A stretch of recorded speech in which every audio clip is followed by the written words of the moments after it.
Welcome to the podcast series The New Student Pharmacist, where we discuss chemistry and pharmacy, as well as leaders in pharmacy careers, community, and chemistry and pharmacy research. We encourage you to support the work we are doing and follow us on Spotify and Apple Podcasts by subscribing for free. Note, the views on the podcast represent those of my guest and I.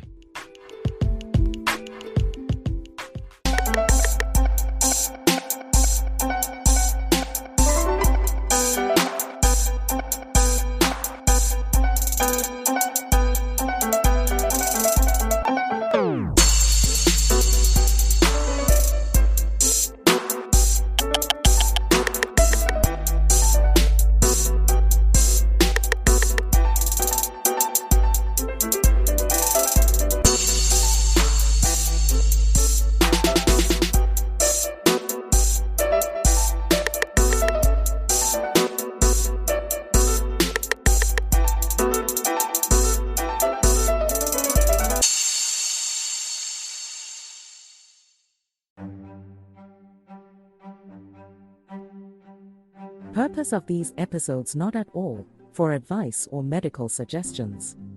These are aimed to provide support to peer pharmacists in training in educational and intellectually stimulating ways. Again, these are not at all for medical advice or medical suggestions. Please see your local board and state-certified health professional. The views of this podcast represent those of my guests and I.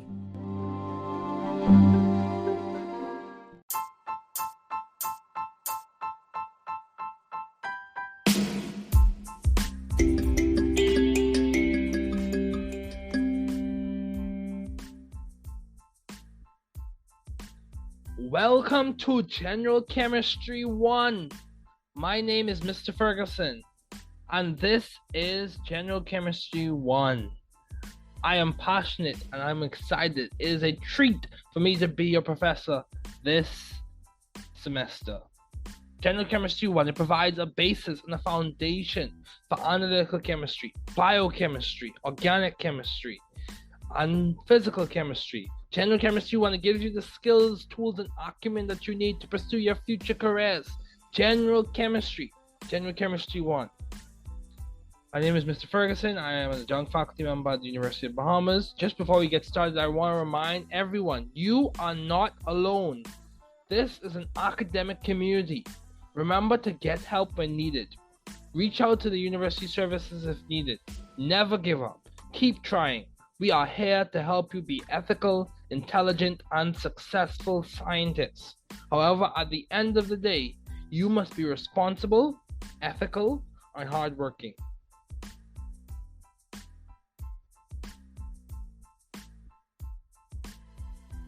So a little bit about me. I am a value-driven individual. I want to make value-driven impact in society using science principles. Some of my values are respect, integrity, and excellence. I expect those values to be exhibited in this class this semester. As I said earlier, I'm a young faculty at the University of Bahamas. Some roles I've served in: I've served as a graduate student, I've served as a Bridge Fellow, graduate student at Indiana University Bloomington. I have served as a Bridge Fellow with one of the largest scientific societies, the American Chemical Society. I have also served as a GEM Fellow with the National GEM Consortium. I have served as a podcaster for The New Chemist, the co-host of The New Chemist, as well as an author for several books. Lecture attendance is mandatory. At this time, lecture will take place via Zoom. Class assignments will be placed on the online platform. If similar information about the class is lost for the first instance, we can arrange for another copy. After that, correspond with your classmates. A lot of the information that is provided this semester will be provided electronically. Summaries of lecture notes will be uploaded and provided. My goal is to make this class as engaging and enjoyable and cognitively stimulating as possible. The course textbook is Chemistry: The Central Science by Brown, LeMay, Burstein, Murphy, Woodward, and Stoltzfus. students in this class at UB North, an electronic version of a chemistry guidebook will be gifted at no cost. It is up to you whether you use it or not, as well as supplementary notes and problem sets will be provided at no cost. Office hours will occur via Zoom. Office hours will occur. Try not to fall behind to make the class for you a more enjoyable experience. Regrading is not the ideal scenario, but if needed, it can occur. The grader and I will discuss any possible regrades, and it will be reassessed entirely if a regrade opportunity is granted. Also, a 2-page justification of why must be written and emailed to the professor. There will be 3 exams, each worth 150 points. Each exam will be 50 multiple choice, each worth 2 points, and there will be 5 short answers, each worth 10 points. The dates for the exams are September 21st, October 26th, and November 23rd this semester. Only medical absences approved by the university are allowed. Any other absence will be a 0, and you can drop your lowest grade. Look at the syllabus for the dates. Quizzes will be given at the beginning of the week. Each week, they will be released electronically. This starts August 29th. If this changes, I will let you know. And it ends November 21st. These dates are subject to change. Quizzes will be 10 questions, each worth 0.5 points. The points will be added at the end of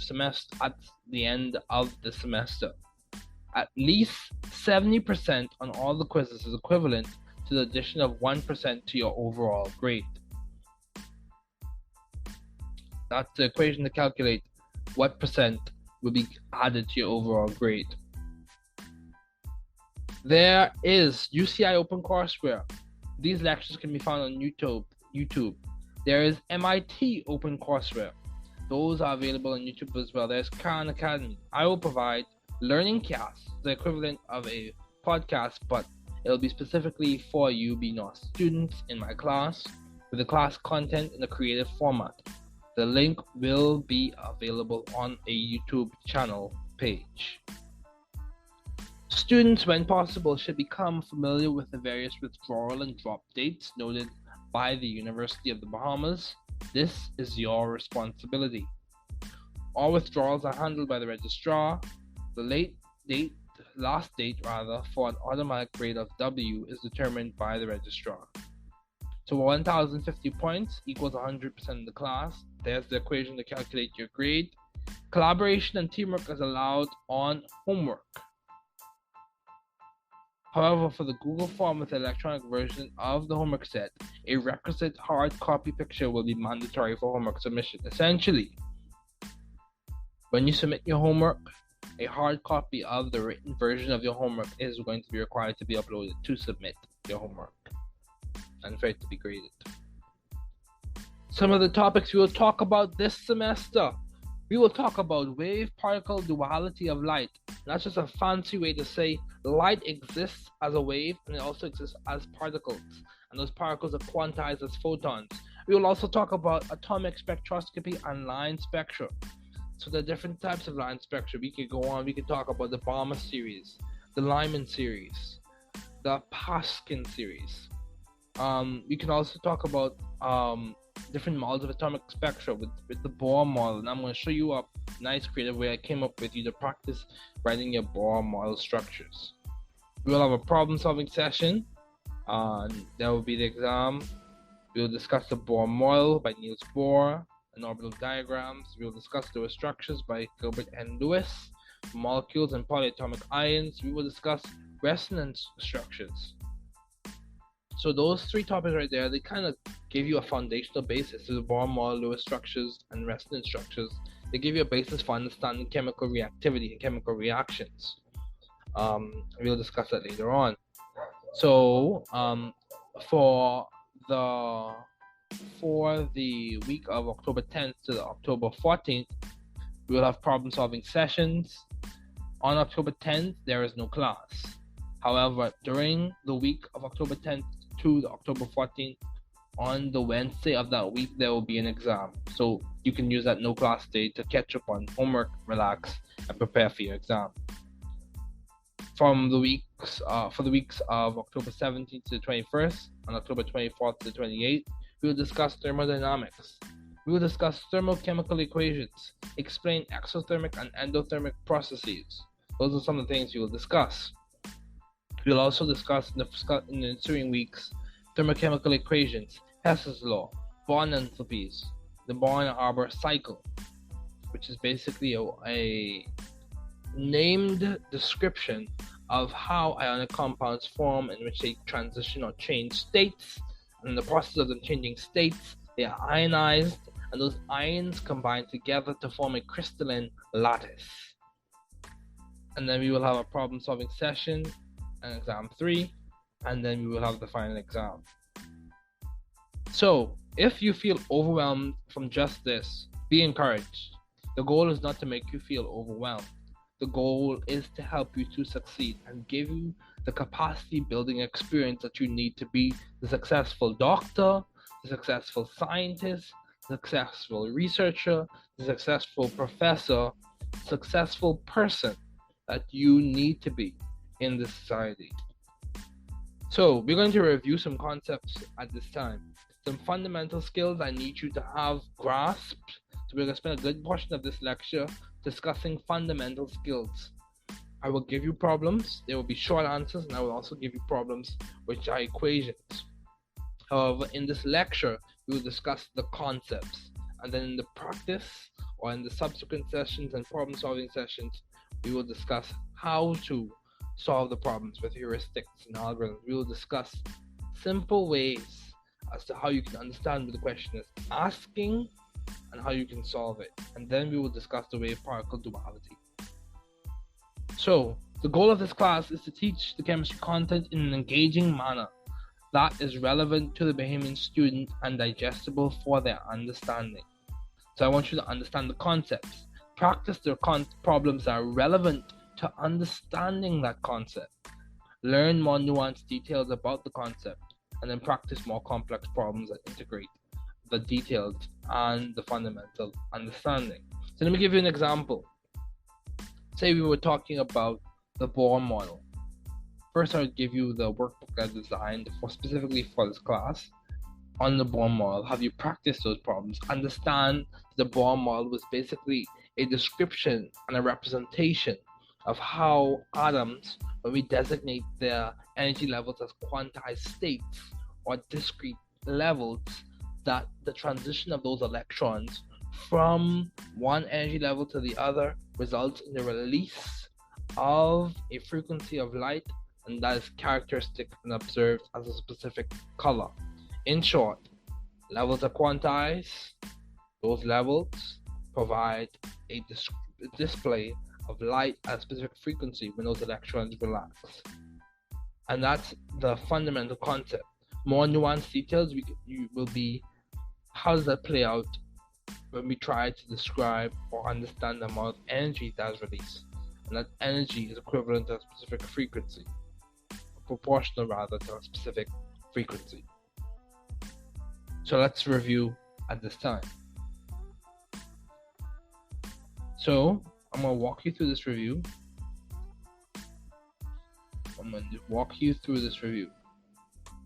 So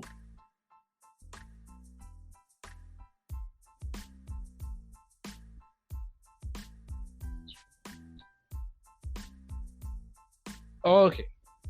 So everyone, I designed the guidebook with the intention of teaching the content in a creative way. And we're going to walk through this content and we're going to walk through the equations.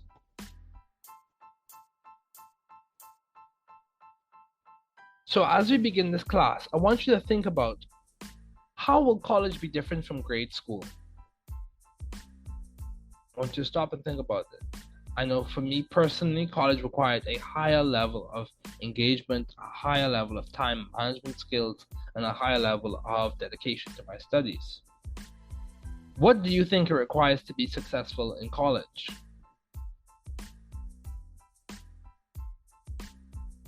Success in college requires a number of factors. and they vary from person to person. However, one thing we know is that success requires you operating with self-discovery. Just hold on a second.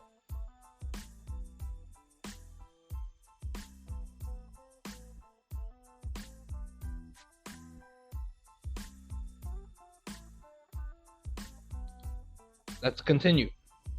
How well do you expect to do in your first few semesters here? And how do you plan to aim for that success? As a science student and a former science student, because we're all learners here, as a science student when I was an undergrad, one of the things that stood out to me was you must schedule your time and you must manage your time well.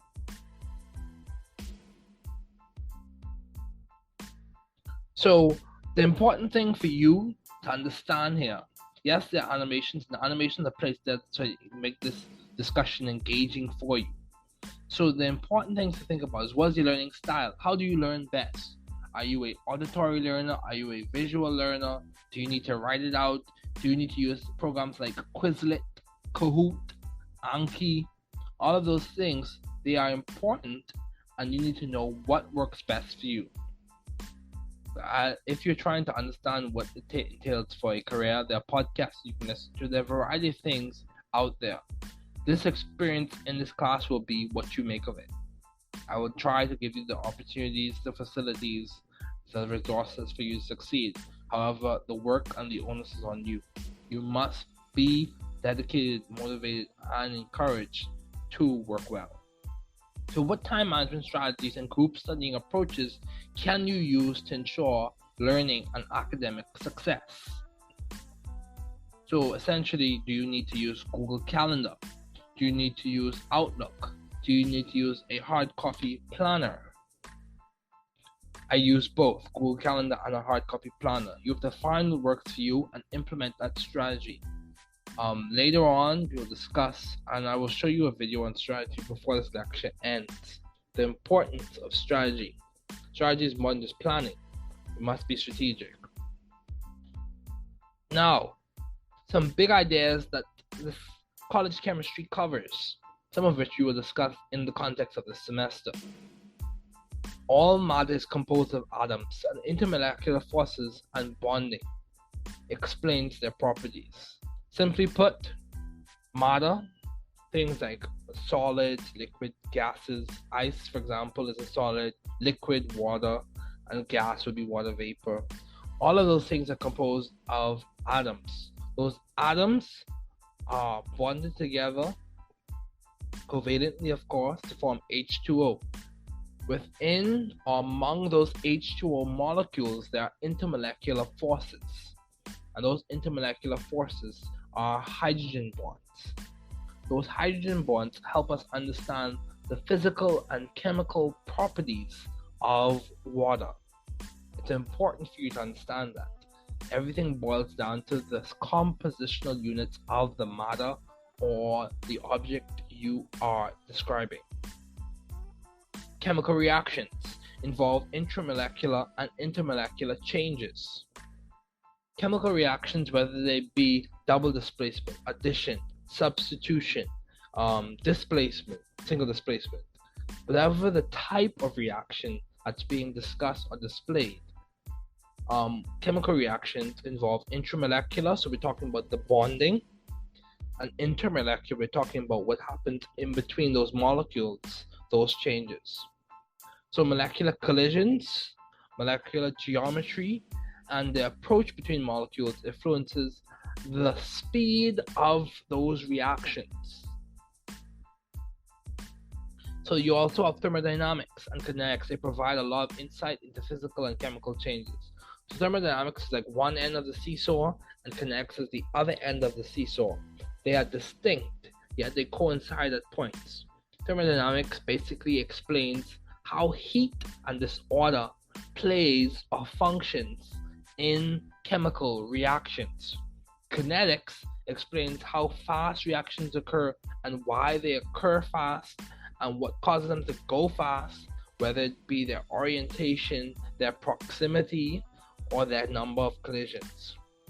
So equilibrium and thermodynamic parameters such as entropy, which is a fancy way to describe disorder, enthalpy, which is basically how you describe the heat energy of a reaction, and Gibbs free energy, which describes the capacity of the reaction or the molecule to do work of the reaction or to do work.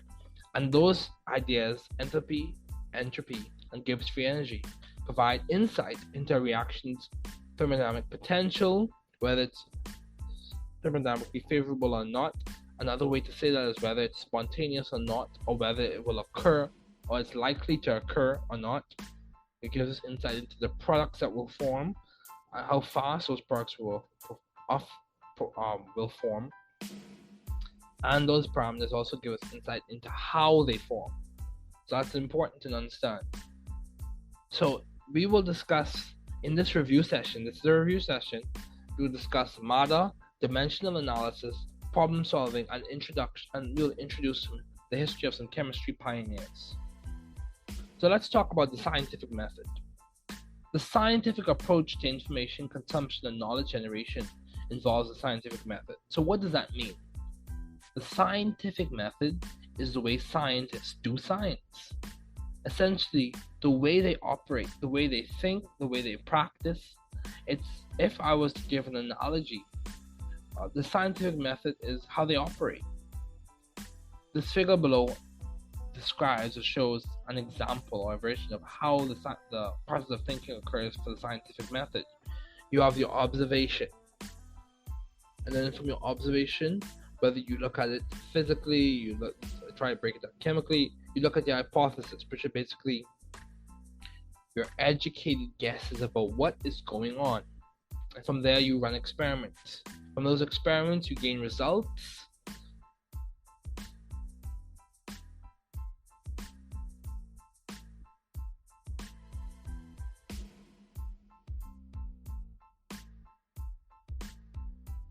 From those experiments, you gain results, and from those results, you gain conclusions.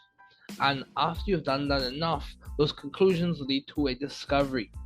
And discovery goes along and gives you an idea or theoretical explanation as to what is going on. And then we have our physical or scientific law.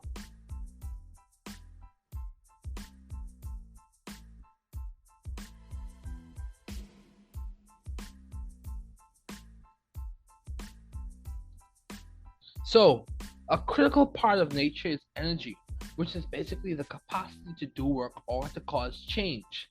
Those changes can be physical or chemical. Now, let's keep this in mind. Matter is anything that has mass or a definite volume. There are several states of matter, which are solid, liquid, gas, and plasma. The main states we'll discuss in this class are solid, liquid, and gas. Matter undergoes different types of changes, and those changes can be physical or chemical. So a physical change involves changes that do not rearrange the intramolecular bonding arrangement or electron configuration. So what does that mean? When you're dealing with physical changes, you're not changing the bonding, you're not changing the ionic bonding or the covalent bonding. You're not changing how those atoms are connected together. You're not changing how those electrons are configured or arranged or distributed in the atom. We're only changing from the macroscopic view. This is a simple way to put it. From the macroscopic view, we change the state. So for example, with water, a physical change for water will be melting. So when the ice goes to water, or when the water goes to a vapor, those are all physical changes. The hydrolysis or the electrolysis of those water molecules, of the atoms in those water molecules, the splitting of those things, that is a chemical change. Simply put, physical properties of substances such as ductility, physical state, appearance, so like color, texture, whether it's rough or smooth, those are the things that change when we're talking about physical changes. A chemical change, on the other hand, is a change that affects the intramolecular bonding arrangement of the chemical properties, such as the electron configuration or the chemical bonding of the substance. So when we talk about electron configuration, we're talking about how the electrons are distributed within the atom or the molecule. We'll discuss those things later. In terms of chemical bonding, we're talking about ionic, which occurs between metals and non-metals, or covalent, which occurs between non-metals, or metallic, which occurs within metals. We're talking about that fundamental level of bonding. So it requires, if you think about it, because those particles require a good bit of energy to be bonded together through these interactions that we call Coulombic interactions, because of that, we know that it requires a good bit of energy for that to occur. So that requires a specific type of change, and that is chemical changes. So let's also talk about measurements. Measurements are important in science. These values are important because they affect the data's precision, so how close the measured values are to each other, and the data's accuracy, how close are the measured values to the true value. So precision, if you were to think of a dartboard has different ranges. If you hit within the same area, if you hit all of the darts on one location of the dartboard, all of them go in one area of the dartboard, that is precision. If you hit all of them on the bullseye, that is accuracy. So some SI units. The SI units will be that are commonly discussed in chemistry: a length, which is in the SI unit of meter; time, which is in the SI unit of second; amount of substance, which is in the SI unit of mole; electric current, which is in the SI unit of ampere; temperature, which is in the SI unit of Kelvin; and luminous intensity, which is in the SI unit of candela. It's also important to remember that mass is in the SI unit of kilogram. So there are significant figures that are important. Significant figures. Some rules to keep in mind. There are 4 rules I want you to remember in this class. Non-zero digits are always significant. Any zero contained between non-zeros is significant. For example, 203 or 203. The zero in between 2 and 3 is significant. Leading zeros are typically not significant. Final zeros or trailing zeros are significant only after the decimal. So these are important rules to remember: significant figures. So in this section we will provide analysis as to how to do dimensional analysis calculations. So if you think back to when you did BGCSE chemistry, there were these calculations that you had to do. They were called they were discussed under the name or moniker stoichiometry. So that is a simplified version of dimensional analysis. So the thing that you have to think about, and that should be spelled chemistry, so excuse that. Things you have to think about. You have to look for, what are you given? What is in your hand? What is on the paper? What values have you been given to solve this problem? Solve for. What are you aiming for? What value or specific parameter are you aiming for? The other info in the problem, that is something that you want details of the problem. Those are things you want to think about. That's step 3. The conceptual plan. How will you solve the problem? The solution. What will you do to solve that problem? And then you check it out. You check it with your intuition, your fundamental understanding of the concepts. You're going to check it out with that, and you're going to solve the problem. So step 1, you look at your given info. Step 2, you solve for a specific variable. Step 3, you look at the other info. You keep the problem in context. Step 4, you come up with how you're going to solve it, your conceptual plan. Step 5, you give your solution. Step 6, you check out your solution and see if it makes chemical sense. So this is a general idea. You look at the number of objects over 1 times the related object over 1 object and design SI unit over the unit. So this is how you would generally solve a metric problem. So let's think of an example. Say for example we want to solve for the length of a group of hydrogen atoms. So in this basic step, we use the number of objects given in the problem as the basis for conversion and solutions. That is going to be step 1. So the number of atoms in 1 mole is Avogadro's number 6.02 times 10 to the 23rd. Those are the number of atoms in 1 mole of hydrogen. And then we think of a ratio. So we have the 1 mole, we have the number of atoms of the object. So as we said earlier, the number of objects, we know the number of objects. Now we're going to relate it to something over one object. So if we want to solve for the length of a group of hydrogen atoms, we look at 1 mole, 6.02 times 10 to the 23rd atoms, times 212 picometers over 1 atom. And then from there, we discuss or we note how long is that picometer? How long is a picometer? And so we know that 10 to the 12 picometers equals 1 meter. And we calculate it out and we get 1.28 times 10 to the 8th meters. Sorry for the missing unit. We get 1.28 times 10 to the 8th meters, and that's the length of a group of hydrogen atoms if they were all placed in one line together. So what is a derived unit? So we just discussed how you solve for metric analysis problems, and I will give you some of those to solve. What is a derived unit? A derived unit is a combination of other units. Examples of derived units are those for force, which is kilogram meter per second squared, which is force is equal to mass times acceleration. So kilogram is the unit for mass, meters per second squared is the unit for acceleration. You multiply those two, you get kilogram times meter over second squared. And for momentum, momentum is mass times velocity. And from that, we get that the unit for that is kilogram meter per second.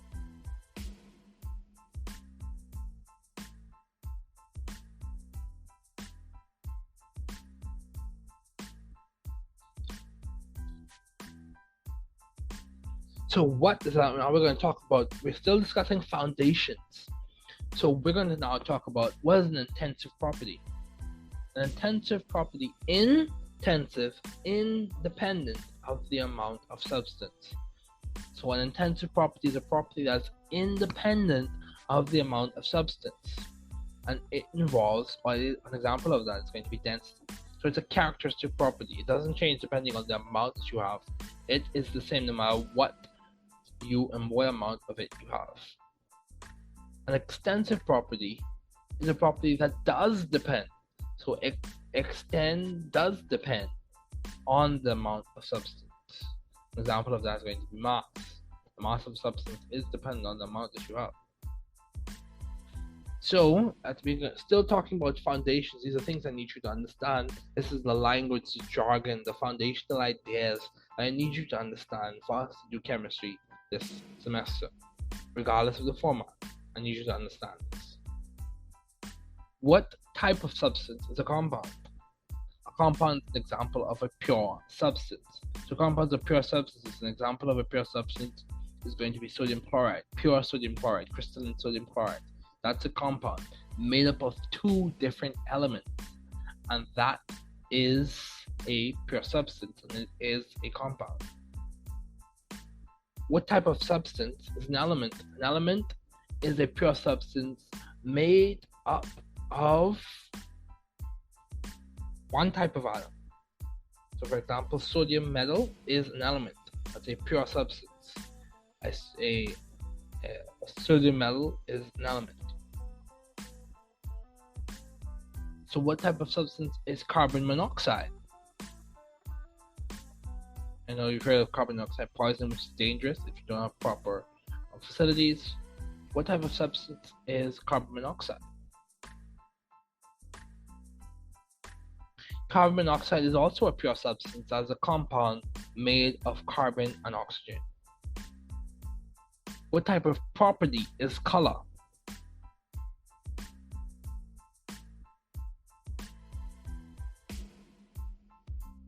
Color is a physical property and does not necessarily require the intermolecular bond breaking to be observed, although some electronic transitions do result in color changes, and that's where we get the atomic spectral series from. So it's interesting how they interplay. What are the rules for significant figures?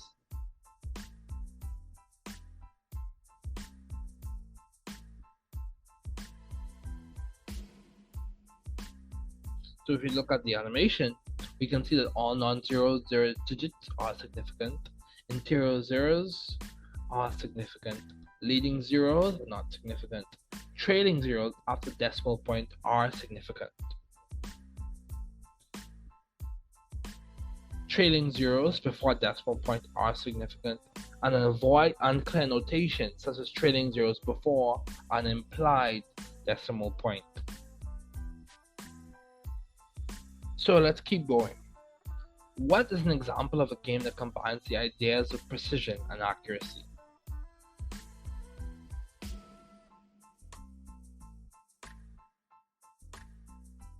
Darts. Darts is an example of a game that combines the ideas of precision and accuracy.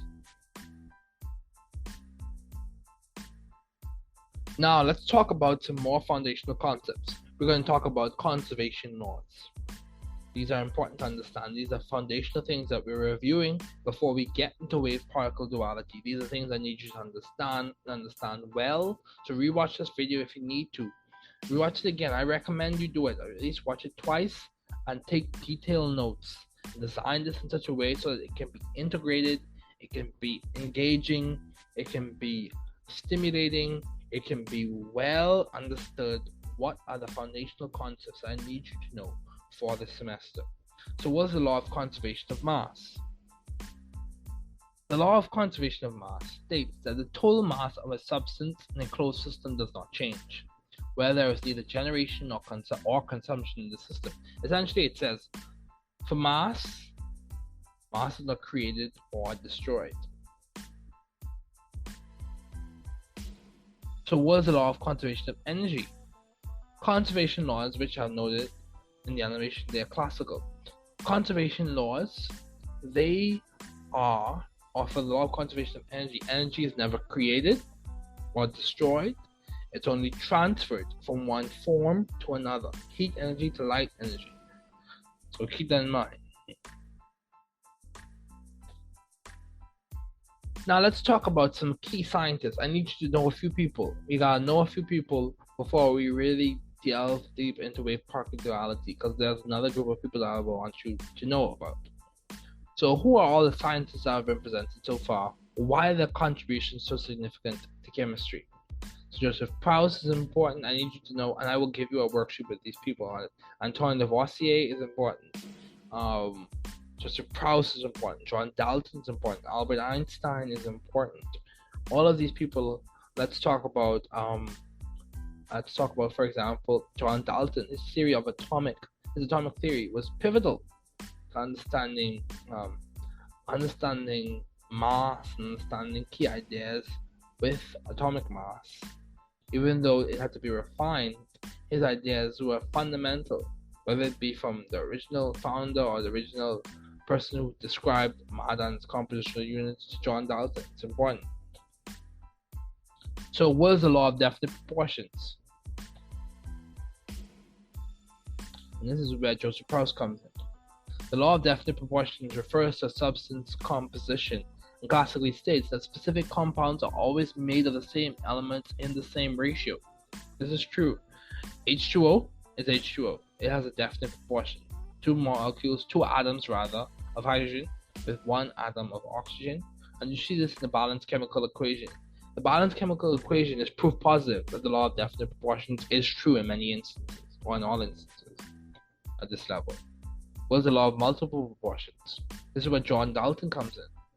The law of multiple proportions basically states that two atoms, C and D, when combined together for a compound, the ratio of D to the one compound, in the one compound to the ratio of D in the other compound will be a definite ratio. So for example, let's make this more concrete. So law of multiple proportions states basically two atoms. So let's talk about hydrogen and oxygen. So let's think about that. When combined to form a compound, water, the ratio of oxygen in compound 1 and the ratio of oxygen in another compound will be a definite ratio. So for example, ratio of oxygen in water, the ratio of oxygen and magnesium oxide would be a definite ratio, it would be 1 to 1. What made Dalton's atomic theory significant? So Dalton, as you see on the graphic, some of his ideas which have been refined. Each element is composed of tiny particles called atoms. All atoms of the same element have the same mass. Atoms combine in simple whole number ratios to form compounds. And he said that atoms of one element cannot change into other atoms of another element. We know that that is not the complete story. Number 4, the tenet of his atomic theory is not the complete story, because as we learned later on after John Dalton, with the Curie family, Marie Curie and her daughter Irene Joliot Curie, we learned that there's this thing called transmutation, in which you have one element being converted to another element, and that involves radioactivity and radioactive decay. So, but let's keep the big picture in mind. What made his atomic theory significant?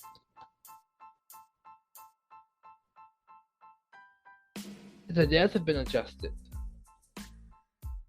but his theory is significant because although some changes were made, his work laid a good foundation for chemistry research at the time and today, and understanding chemical reactions.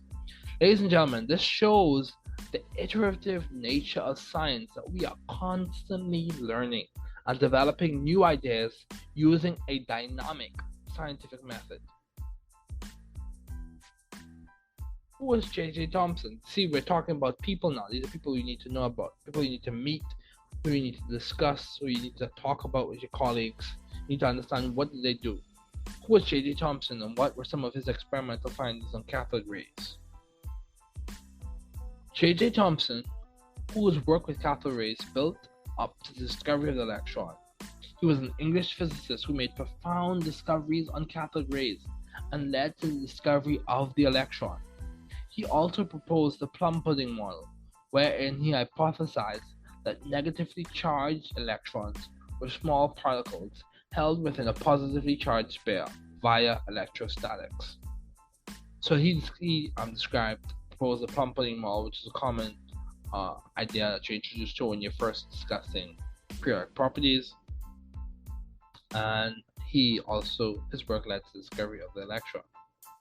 There's also Robert Millikan, who performed the famous Millikan oil drop experiment, which aided in determining the fundamental charge of a single electron. So who was Marie Curie? Marie Curie is a significant scientist that everyone should know about. She was a female scientist who won 2 Nobel Prizes, her and her husband. And one of her children also won a Nobel Prize. The Curie family's work on radioactivity led to a lot of progress, achievement, and identification of alpha particles, beta particles, and gamma rays. She won 2 Nobel Prizes in chemistry. And let's not forget the work of Rutherford, whose nuclear theory was foundational. He described most of the atom's mass and all of the positive charge as posit in the nucleus, or placed or situated in the nucleus. Who was Ernest Rutherford, and what were some components of his nuclear model? So Rutherford was a leading nuclear physicist whose work led to the further development of atomic theory. He served as the director of Cavendish Laboratory at Cambridge University. His nuclear theory had ideas around the following. For the atom, most of the mass and all of its positive charge is in the nucleus. Most of the volume of the atom is empty space, and the number of electrons and protons is equal to maintain an electrically neutral atom. So what does that mean? Most of the volume of the atom is empty space. That gives you an idea that the massiveness of the atom is situated in the nucleus. The mass of electrons is negligible in this course by convention. However, the mass of the neutrons is 1 atomic mass unit, and the mass of the proton is 1 atomic mass unit. The number of electrons and protons is equal, typically the case in a stable neutral ground state element, and those are equal. Okay, who was James Chadwick, and what did he discover? James Chadwick was a British physicist who observed that the mass of the atom that was unaccounted for was due to the neutrons within the nucleus. His work led to the discovery of neutrons. So what is the mass of a proton and what is its charge?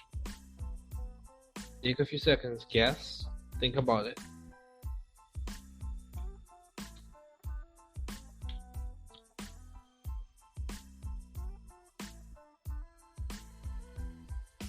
Protons have a mass of 1.67 times 10 to the minus 27 kilograms, or 1 atomic mass unit.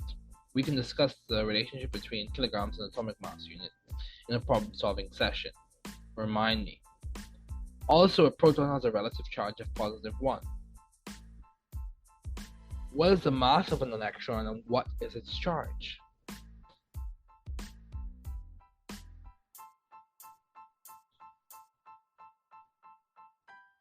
Electrons have a mass of 9.1 times 10 to the minus 31 kilograms, or 5.5 times 10 to the minus 4 atomic mass units. Also, a electron, has a relative charge of minus 1. So I want to just narrow in on some quick ideas from this animation. Niels Bohr was very important, in general chemistry. His idea of atomic spectroscopy involved the study of electromagnetic radiation emitted and absorbed by atoms. He postulated that each stationary state or orbits are fixed or quantized. He understood that electrons have stability, and when transitioning between orbits, radiation is emitted or absorbed. Although his model was initially successful, it was not a complete explanation, and it was replaced by a more developed quantum physics theory that addressed the wave-particle duality.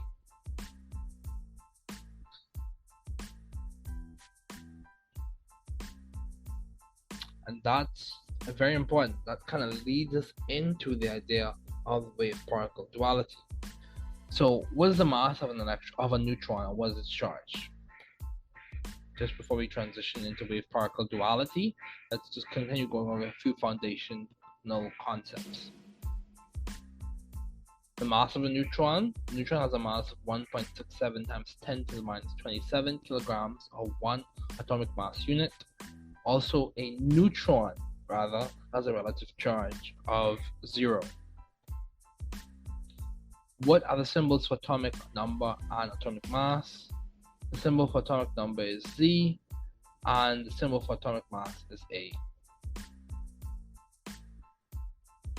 So,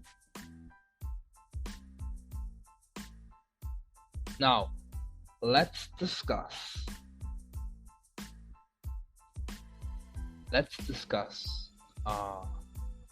the wave-particle duality idea.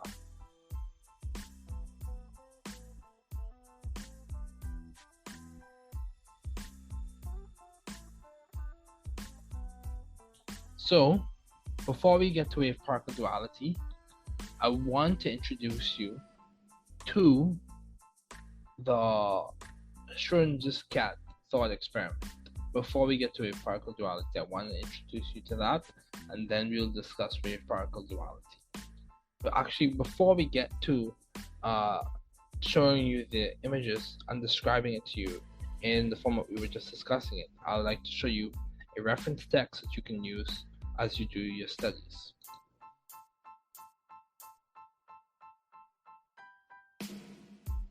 So this is Chemistry LibreText, and this is a very good resource, students. Chemistry LibreText provides you with a variety of different textbooks and resources that you can use to empower yourself to learn. So this is the Schrodinger's cat thought experiment, and it basically gives you an idea as to quantum strangeness, or the idea that quantum mechanical behavior is strange. It introduces the idea that things that equal probability of events occurring, but under observation, one is definite, or one is discretely known under observation, discretely known and observed. So let's go back to the PowerPoint. Now I want you to watch this video, and I'm going to turn my camera off and allow you to watch the video, and then we will continue with the lecture after the two videos.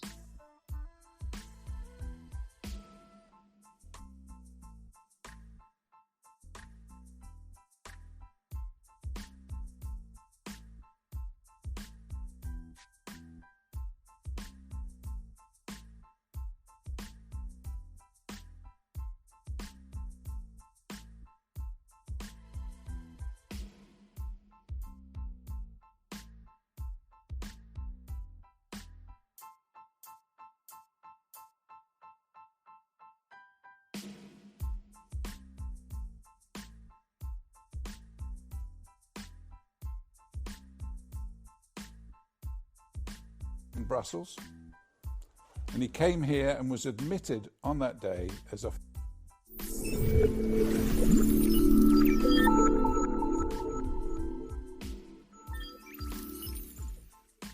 in November the 9th, 1933, the great Austrian physicist Erwin Schrödinger came to this room, this office where I work, the office of the president of Magdalen College.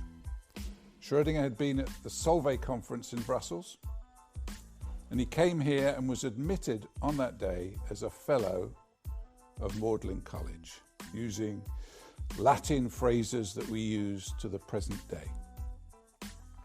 After the ceremony, in this room, the phone rang, and it was from the Times of London. And the Times of London said that Schrödinger had just been awarded the Nobel Prize. So he heard he'd won the Nobel Prize in this room, and next day, in the Times and the Telegraph newspapers, it stated that Schrödinger of Oxford University had won the Nobel Prize, even though he'd actually been employed before at the University of Berlin. What did Schrödinger win the Nobel Prize for? Well, it was for a paper he wrote in 1926 when he introduced his famous Schrödinger equation. Up to that time, the theory for explaining the energy of electrons in atoms had really been due to the famous physicist Niels Bohr, who'd come up with a theory for explaining the spectrum of the hydrogen atom, the electronic spectrum of the hydrogen atom, and fitting the energy levels with his own formulae. But Bohr's theory didn't work very well at all for other atoms or even for molecules.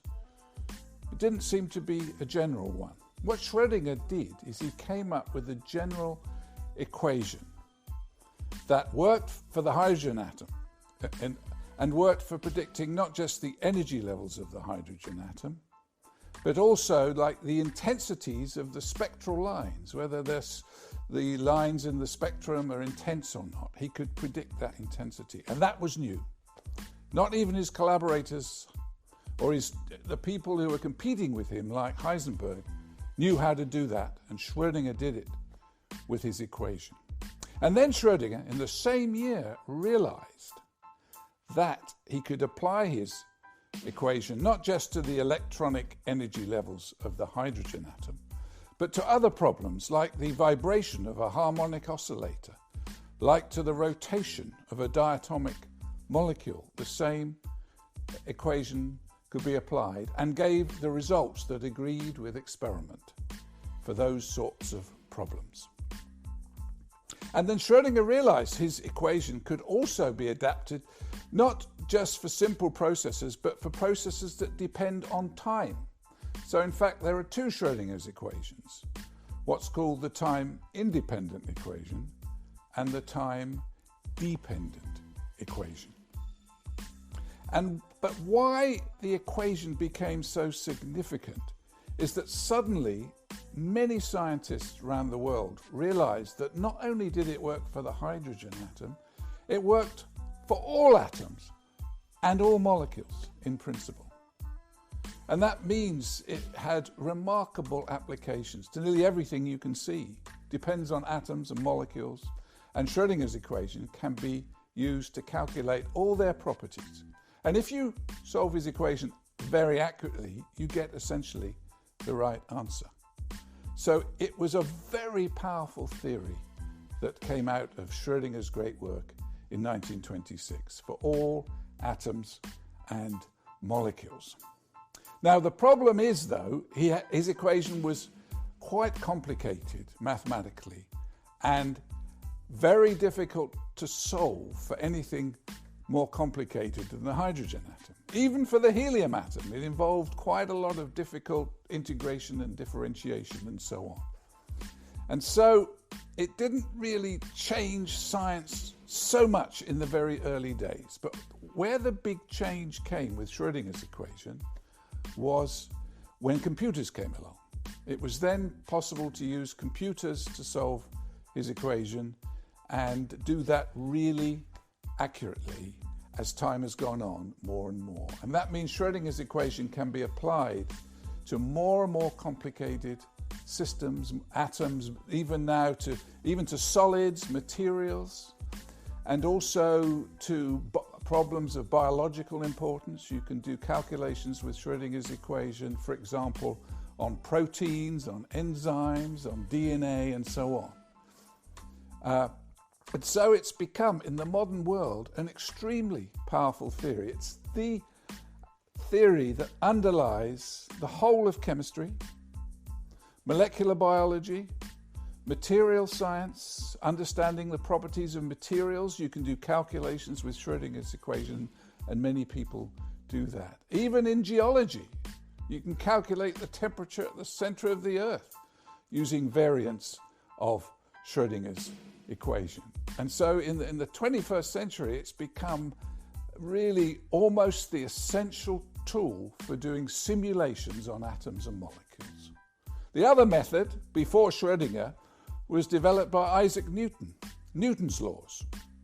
And you could simulate atoms and molecules using Newton's laws, but those don't include, crucially, quantum mechanical effects, such as tunneling, such as probability.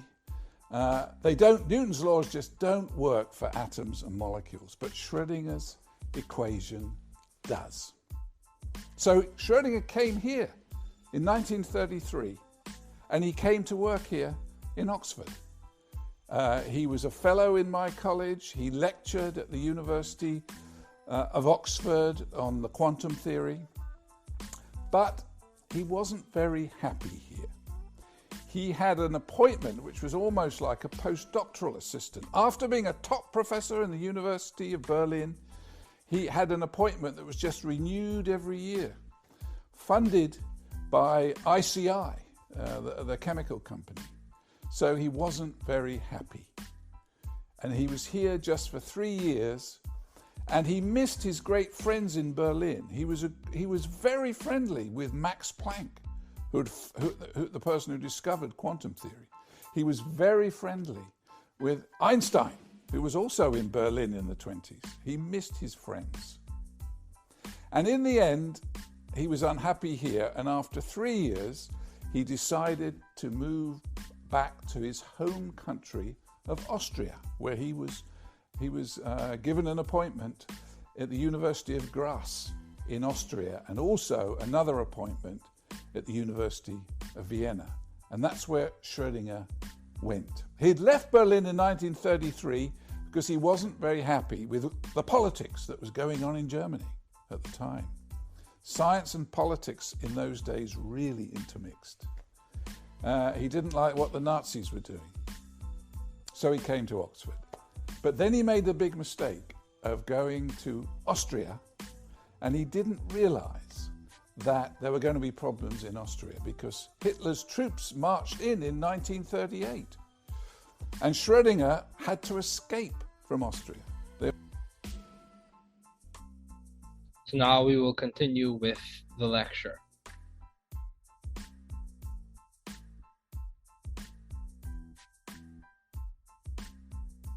Let's look at video 2 and then we'll continue with the lecture.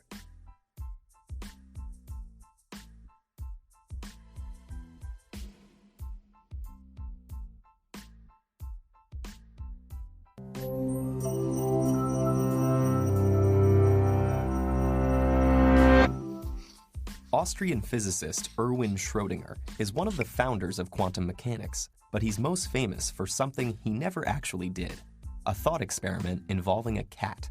He imagined taking a cat and placing it in a sealed box with a device that had a 50% chance of killing the cat in the next hour.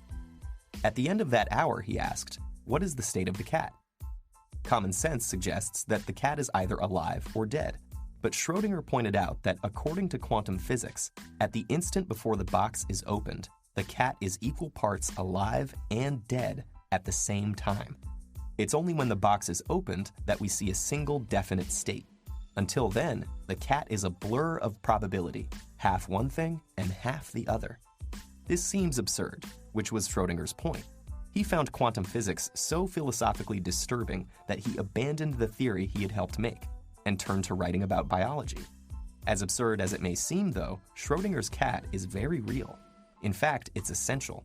If it weren't possible for quantum objects to be in two states at once, the computer you're using to watch this couldn't exist. The quantum phenomenon of superposition is a consequence of the dual particle and wave nature of everything. In order for an object to have a wavelength, it must extend over some region of space, which means it occupies many positions at the same time. The wavelength of an object limited to a small region of space can't be perfectly defined, though, so it exists in many different wavelengths at the same time. We don't see these wave properties for everyday objects because the wavelength decreases as the momentum increases, and a cat is relatively big and heavy. If we took a single atom and blew it up to the size of the solar system, the wavelength of a cat running from a physicist would be as small as an atom within that solar system. That's far too small to detect, so we'll never see wave behavior from a cat.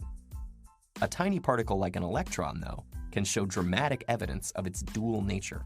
If we shoot electrons, one at a time, at a set of two narrow slits cut in a barrier, each electron on the far side is detected at a single place at a specific instant, like a particle. But if you repeat this experiment many times, keeping track of all the individual detections, you'll see them trace out a pattern that's characteristic of wave behavior. And this is what's referred to as the Young split experiment. We will get to that later on in the semester. This is pointing to and hinting to one of the big ideas that we're going to discuss next lecture, which is wave-particle duality. A set of stripes, regions with many electrons separated by regions where there are none at all.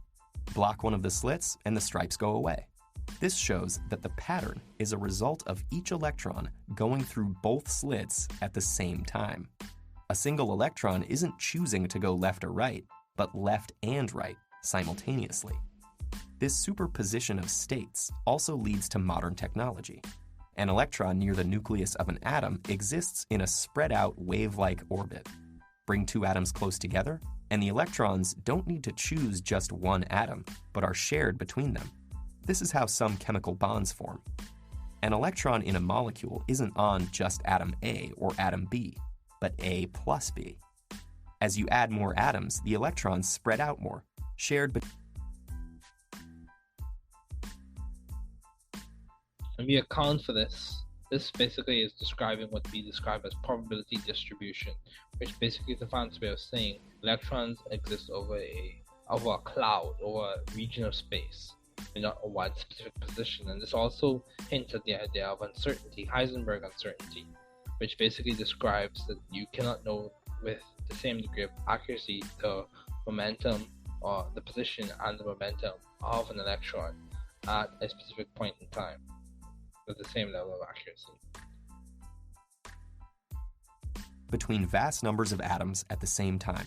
The electrons in a solid aren't bound to a particular atom, but shared among all of them, extending over a large range of space. This gigantic superposition of states determines the ways electrons move through the material, whether it's a conductor, or an insulator, or a semiconductor. Understanding how electrons are shared among atoms allows us to precisely control the properties of semiconductor materials like silicon. Combining different semiconductors in the right way allows us to make transistors on a tiny scale, millions on a single computer chip. Those chips and their spread-out electrons power the computer you're using to watch this video. An old joke says that the internet exists to allow the sharing of cat videos. At a very deep level, though, the internet owes its existence to an Austrian physicist and his imaginary cat.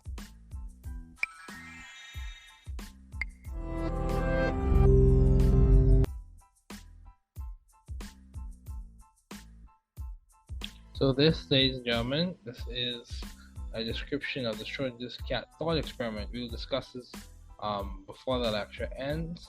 However, just make on a quick note, feel free to go to YouTube and get more of these TED videos. If you find a video that you think is beneficial to the class, you can send me an email with the link and I will, if it's an educationally and age appropriate video, I will look at it and determine whether it's appropriate for the class discussion at that time. So let's go back to the lecture.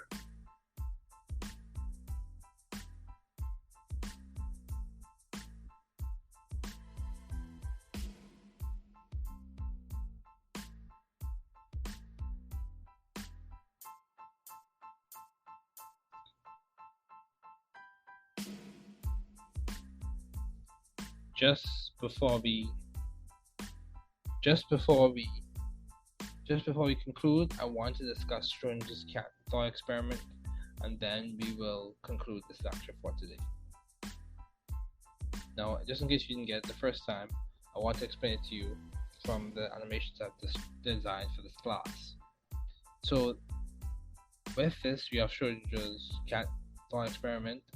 In the thought experiment, you put a cat in a steel chamber for an experiment, and this whole scenario is just an imagination or an imaginary experiment.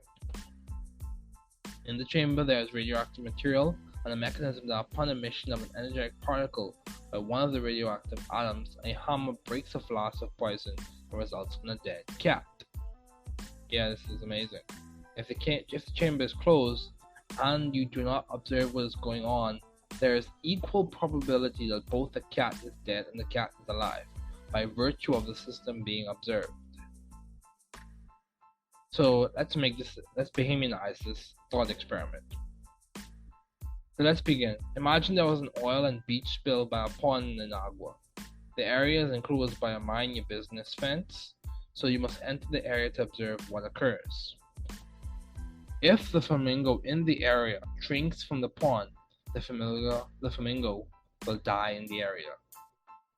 If you are not around to observe what occurs in that pond area, and the pond area is enclosed, the flamingo has equal probability of being dead and being alive by virtue of the fact that the system is not observed. So what does this point to?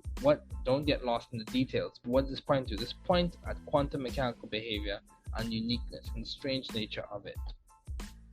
It also hints at how quantum mechanical behavior does not exactly transfer for an understanding of macroscopic behavior. There is uncertainty and indeterminacy. Yes, the field of electrons is strange. And as we conclude, I want to remind you, many of these scientists met at a specific conference called the Solvay Conference, where a lot of brain physicists meet. And if you look at the picture, there's a characteristic picture of many of the scientists, in which it's one photograph, Albert Einstein, Heisenberg, all the others, and that was at the Solvay Conference. Next lecture, we will discuss the wave-particle duality and other scientists.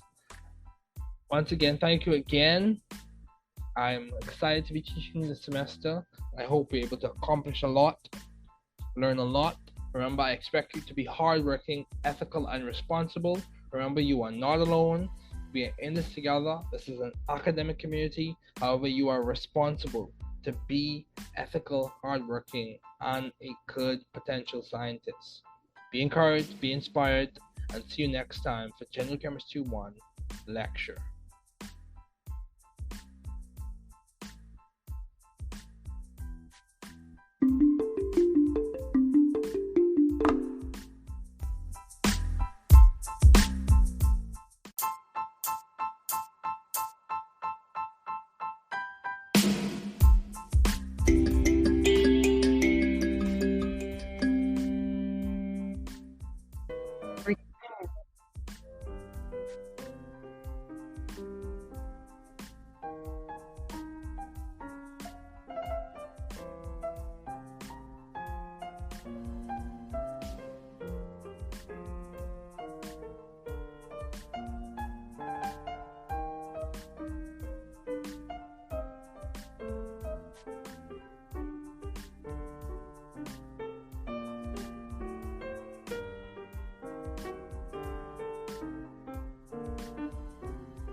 Good morning, students. It is so good to have you in General Chemistry 1 again.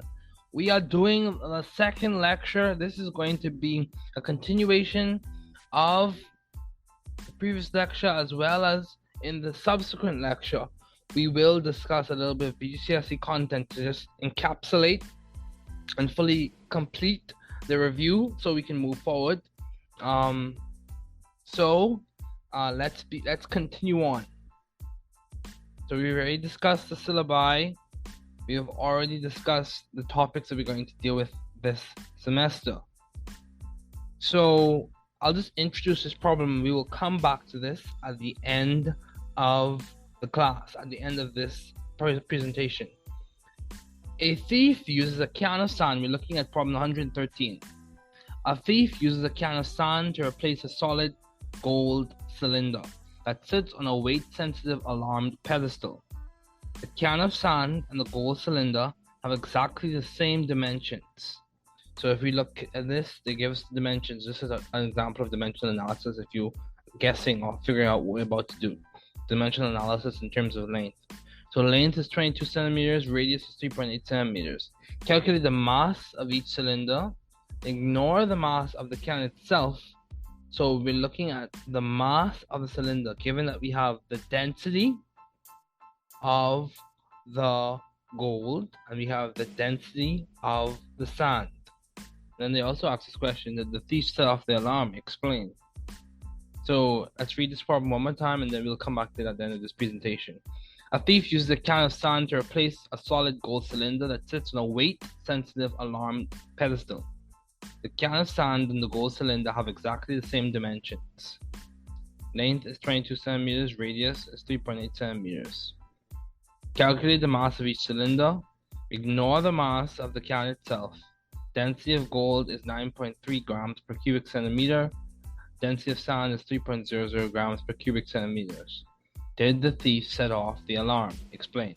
So just keep that problem in your mind. Let's let it loom around in your mind, and let's begin the lecture for today.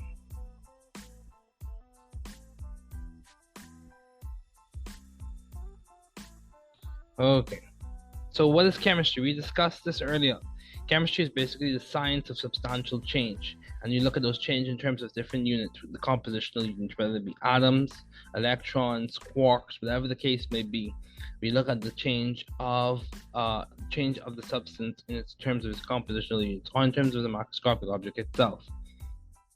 What is matter? Matter is anything that has mass and takes up space or has a definite volume. What are the properties of matter? Matter's properties, they depend on the physical state of that matter that we're looking at, whether it be solid, liquid, gas, or plasma. What are some units of measurement? Some units of measurement are SI units, of course, and they could be ranged from length to Celsius, depending on what you're looking at. What is dimensional analysis? It's a way we do calculations. So, and I've already discussed these things. So we've discussed all of these things in lecture already. The atomic theory of matter refers to John Dalton's atomic theory. If you want more information about that, you feel free to look back in your textbook or re-listen to the lecture. We'll discuss a little bit of that later on. Discovery of atomic structure. The big players who were in that or who functioned in that were J.J. Thomson. He gives us an idea of the electron. Ernest Rutherford told us all of the charge is positive, and all the positive charge is positive in the nucleus. And also, we had Ernest Rutherford, J.J. Thomson, and James Chadwick who gave us an idea of his work led to the discovery of the proton. Now, the modern view of atomic structure came from players such as Bohr, and his work was further extended. When he was like the first relay runner, if you were to think of this as a race, Bohr, and there were other scientists who came behind and gave us further insight into atomic structure, including those who I just previously mentioned. Atomic weights. Now we get these things, get these values from the periodic table. Atomic weights, we get that information from the periodic table. The periodic table, it's a system of elements or a group of elements arranged based on their atomic numbers, and we get an understanding of that, or we understand what the periodic table is saying through the use of looking at the atomic numbers, looking at the mass numbers, knowing which group is which. So for example, knowing which group is which, there we go, you get it. And we look at that in the next slide. Molecules and molecular compounds. So this is something, a nuance I want to make sure I explain well. A molecule is anything that has more than one atom. A substance has more than one atom. A compound is different from a molecule, or it's a type of molecule in that you have two atoms, but they're different. Molecules, you just have two atoms, more than one atom. Compound, you have more than one atom, and those atoms are different. So that's different, remember that. Ions and ionic compounds. So ions, you could range from cations to anions. Cations have lost an electron or several electrons and have a positive charge. Ionic compounds, for example, sodium chloride, salt, is made up of, if you look at the Born-Haber process in which you form those things, you have the formation of sodium cations and chloride anions coming together to form the crystalline lattice. So an ionic compound, an example of that is sodium chloride. The naming of those ionic compounds, it depends on the type of compound you have. If it's binary, so if you have two things together, two types of atoms together, two different atoms together, if you have two things together, if you have sodium and if you have chloride, sodium cation and chloride anion, those things coming together, that's going to be a binary compound. And typically when we're writing binary compounds, we write the name of the element that is to the left, or to most to the left, or the alkali, the metal, basically, the thing that has the most metallic character. We write that as first, the first thing. So sodium will go first, and then chloride, we write chlor, CHLOR, and then the suffix "ide" comes from the fact that it's an ion. So that's sodium chloride. And it's a binary ionic compound. Okay, simple organic compound naming, those come into play depending on the types of number of carbon atoms that you have. So let's just do a quick survey of the periodic table. So over here we have our alkali metals, alkali earth metals. We have our transition metals here. Then we also have metalloids, bic-gas, antipo, boron, silicon, germanium, arsenic, antimony, tellurium, polonium. We have aluminum, these are group 3. We have carbon, all of the big players. We have our halogens, and then we also have our noble gases. So key things to keep in mind. The group number gives us an idea of the valency. So the group number gives us an idea, especially for main group elements. Groups 1, 2, 3, 4, 5, 6, 7, 8. In ideal situations, those group numbers give us the idea of the valency. Noble gases, it just tells us it has a complete octet, so they're extremely stable in their ground state. So, group 1 will typically have a positive charge, or they will form cations with a +1 positive charge. The group 2 elements will form a cation with a +2 positive charge. Group 3, for example, aluminum, forms a cation with a +3. Silicon has various valencies. Germanium, tin could be 2+ or 4+. So 4, but this is consistent with the idea that they have the capacity to form or to have the valency of 4. Nitrogen. Now, as we go from group 5 onward, these atoms or these elements are electronegative. And for example, with nitrogen forms a anion N3-. So we went from the things that were donating or giving away the electrons, groups 1 through 4 basically, to those that are accepting electrons. So nitrogen is accepting electrons, so it typically forms N3-.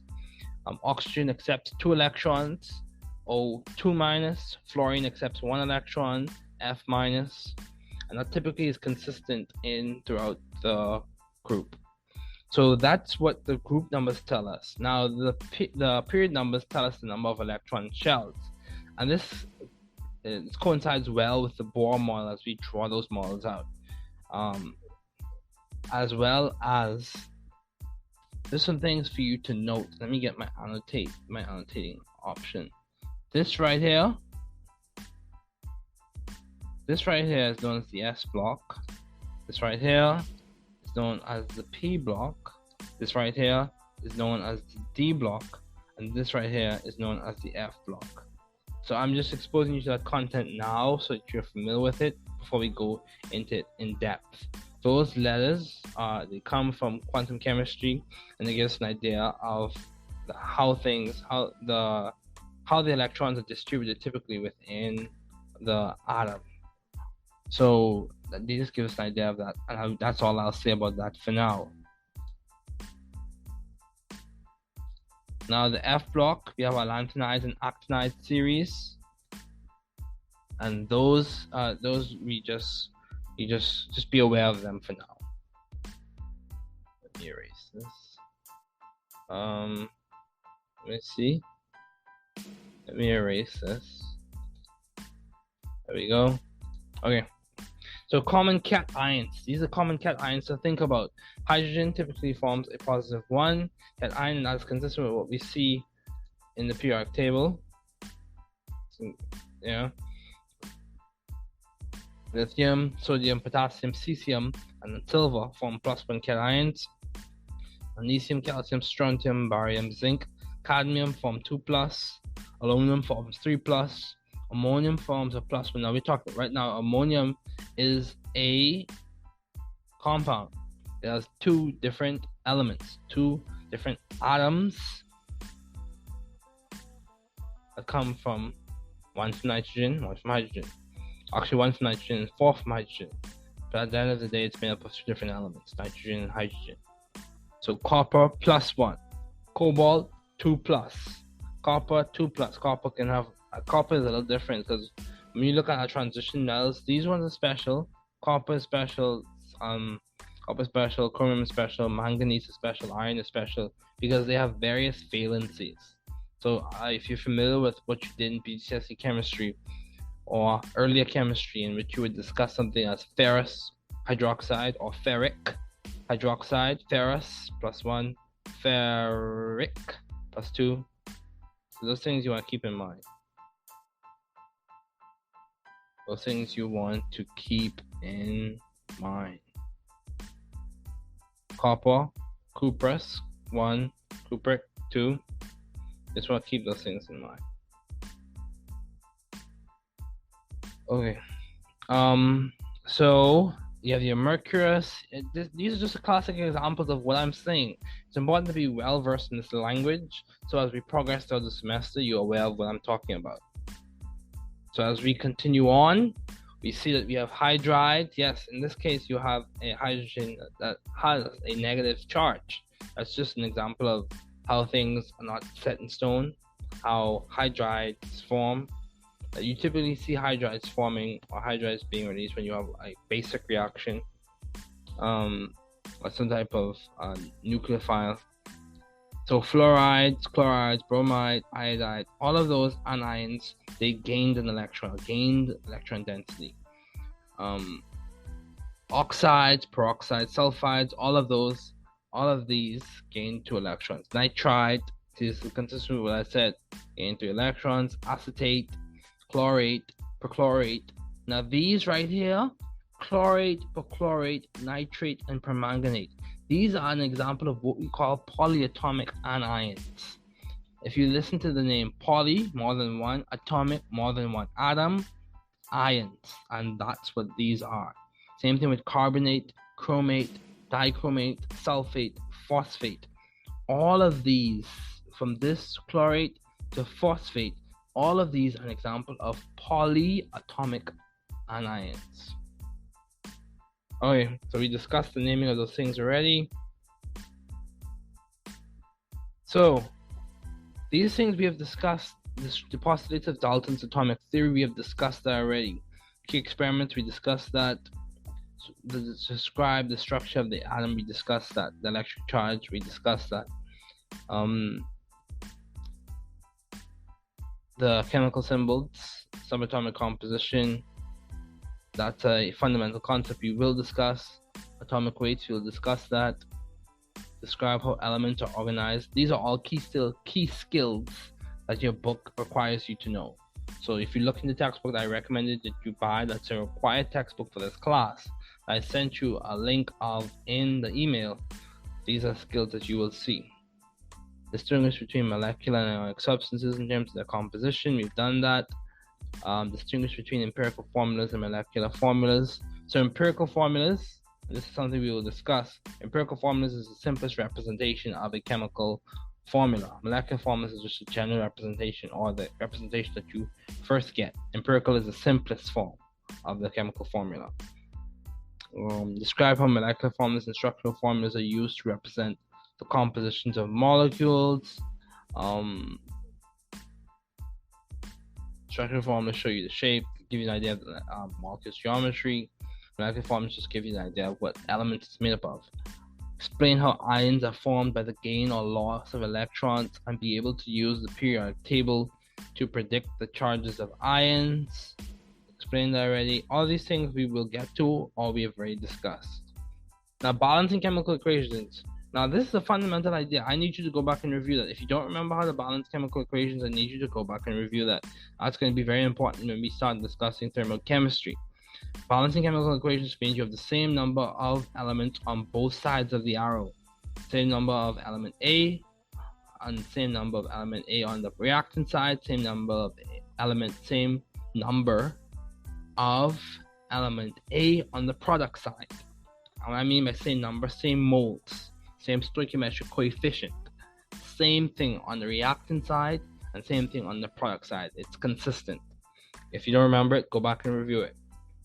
Calculate molecular weights. That comes when you do your periodic table. Also, you can calculate molecular weights from percentage of relative atomic mass. You can calculate that from abundances and things like that. So convert grams to moles, moles to grams. That's stoichiometry. We've reviewed dimensional analysis. Go back and review the BGCSE stoichiometry things if you don't remember those. Avogadro's number, and percent yield. So I'll just show you a quick example of how to do percent yield. Percent yield is done by your actual yield over your theoretical yield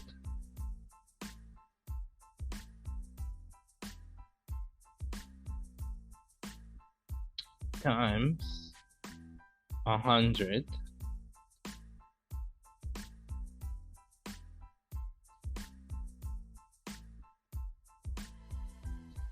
over 1. Actual yield over theoretical yield times 100 over 1. Now, your actual yield is the value that you get or you obtain in your experiment. The theoretical yield is the value that you calculate using dimensional analysis from the value, or the number of moles of the element that is the limiting reagent. Let me draw that back. So you have in your reaction a element or a molecule or a compound that will be consumed first. We'll run out of that one first. And that limits the reaction because it determines how much product you can make. So when you determine which element or which molecule or which compound is the limiting reagent, you use that value of that element and you calculate how much product you have as possible from the reaction, and that is your theoretical yield. In theory, that's what you should get.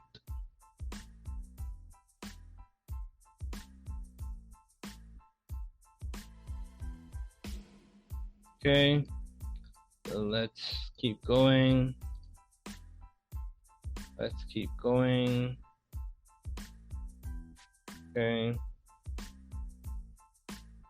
Okay, recognize compounds as acids or bases.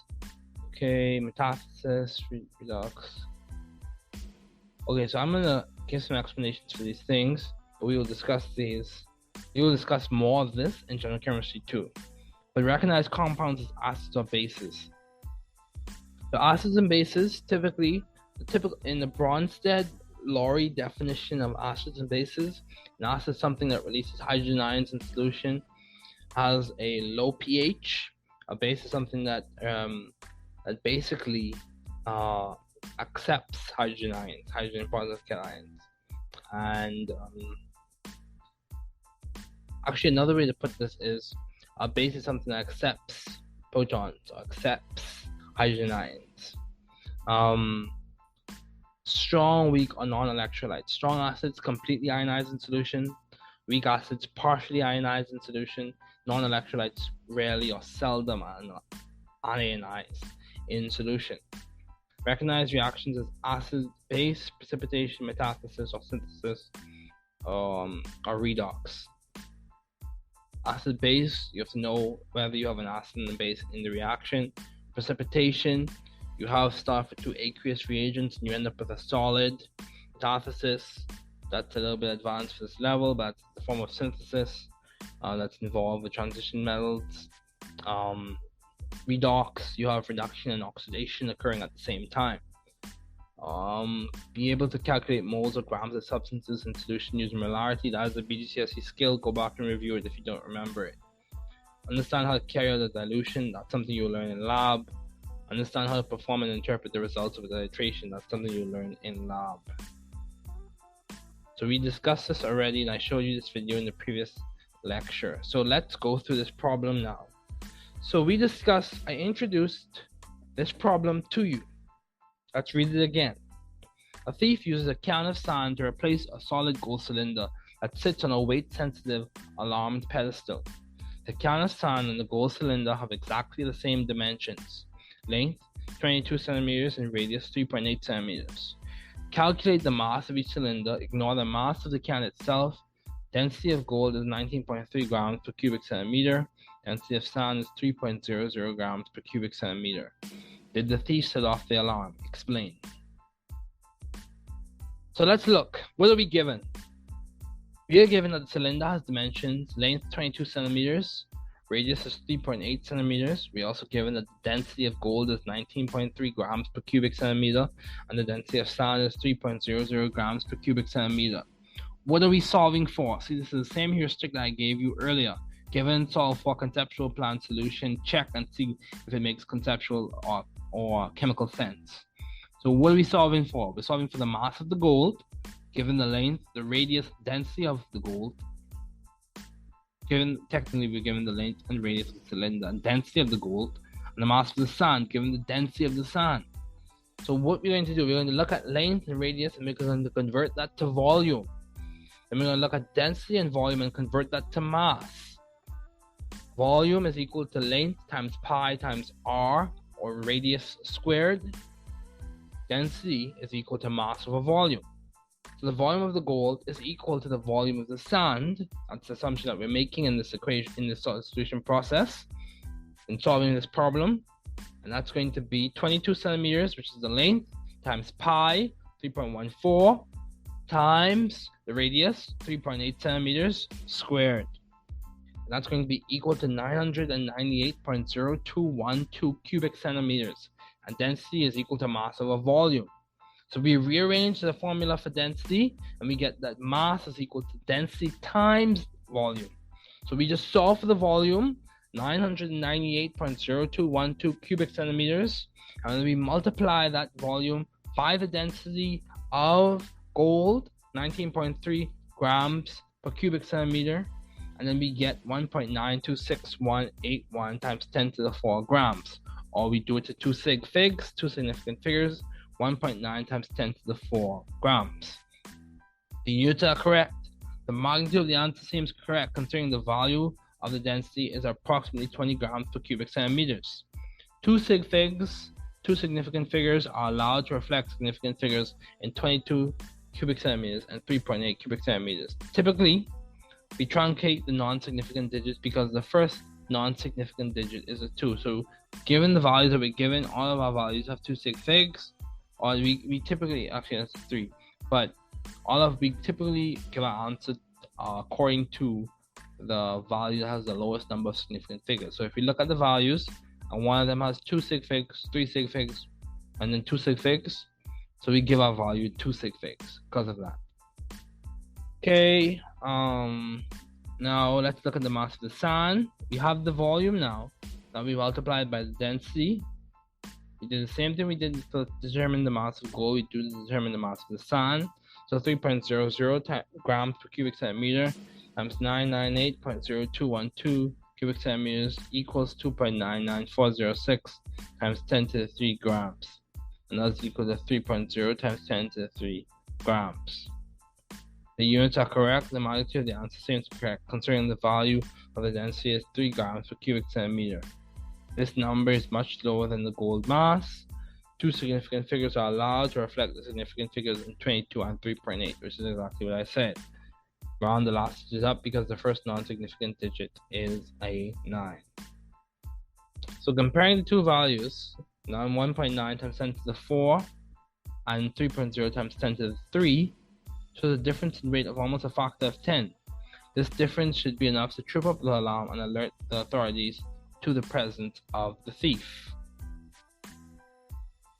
So from these calculations, we could theoretically reason out or rationalize whether the thief set off the alarm. Power of chemistry. Keep that in mind. All the best this semester be ahead to help you grow and build intellectual capacity. So let's keep going.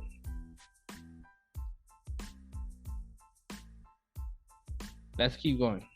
So I'm going to go through, I'm going to help you out, and I'm going to go through some BGCSE chemistry concepts. I'm going to go through, I went through the curriculum and I designed another resource for you, resource that can be helpful for you, and we're going to go through this.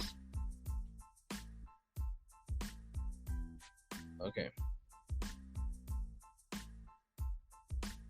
Okay. Beautiful mode.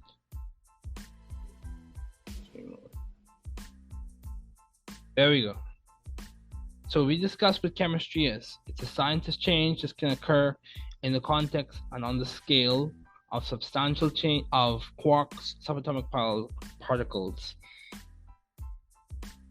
or atoms.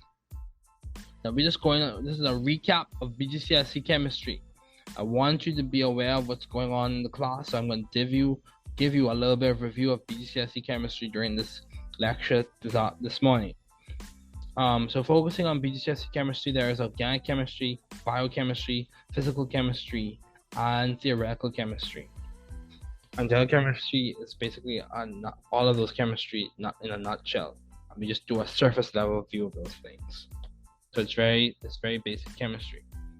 So organic chemistry is a study of hydrocarbons, focusing on their reactivity, structure, mechanism, and the theories associated with those reactions.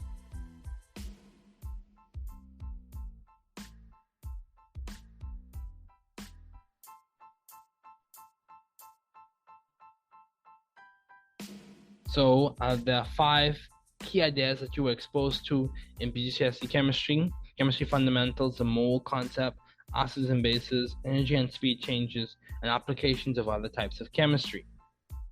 A core idea that you were introduced to is that matter is made of particles ranging from atoms to ions. These particles are arranged differently in solids, liquids, and gases, and when heat or energy is applied, phase changes also can occur. So let's keep this in context. The particulate nature of matter is that matter is made up of particles. These particles range from atoms to molecules to ions. These particles can vibrate and move, and eventually the distances between the particles changes, and that affects the physical state, resulting in phase changes. So the elastic collisions are the consequence. Let's talk about elastic collisions, because this is tied into something we learned in BGCSE chemistry, or this is tied into the kinetic molecular theory, which is a very important concept to understand.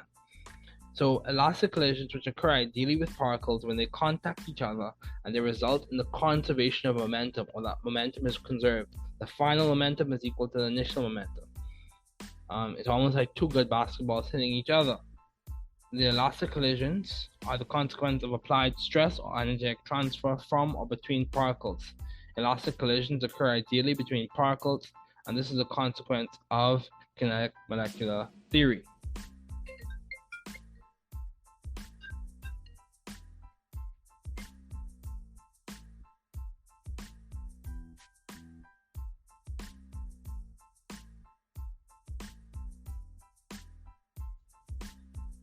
Okay, so let's continue on.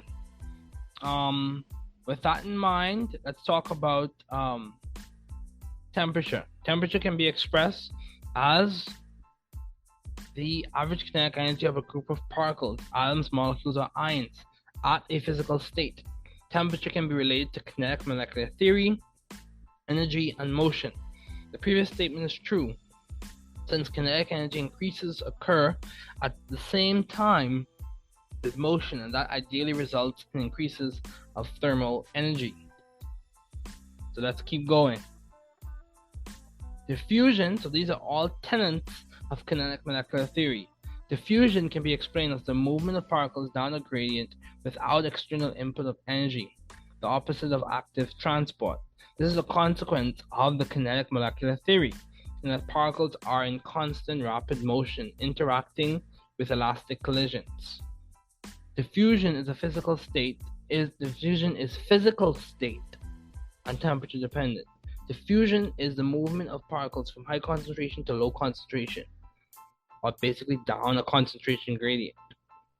Diffusion is dependent on the physical state of the substance and the temperature at which the substance is at.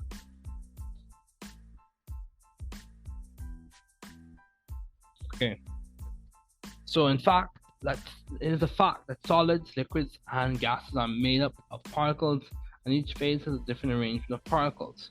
Solids are closely packed in structures that absorb vibration, shocks, and transfer heat uniformly. However, a liquid has more interparticle distance that allows for movement and transfer of energy. These are ideal situations. Also, gases have far greater distances between their particles. Phase changes that are with the physical states occur with the bonding arrangement of the substance. The phase changes that occur, they occur while the bonding arrangement of the substance remain the same. So when you have a phase change, no intramolecular bonding has changed. Intermolecular bonding may have changed, but intramolecular bonding has not changed. Melting points and freezing points are pressure dependent and occur at a specific temperature and a specific pressure.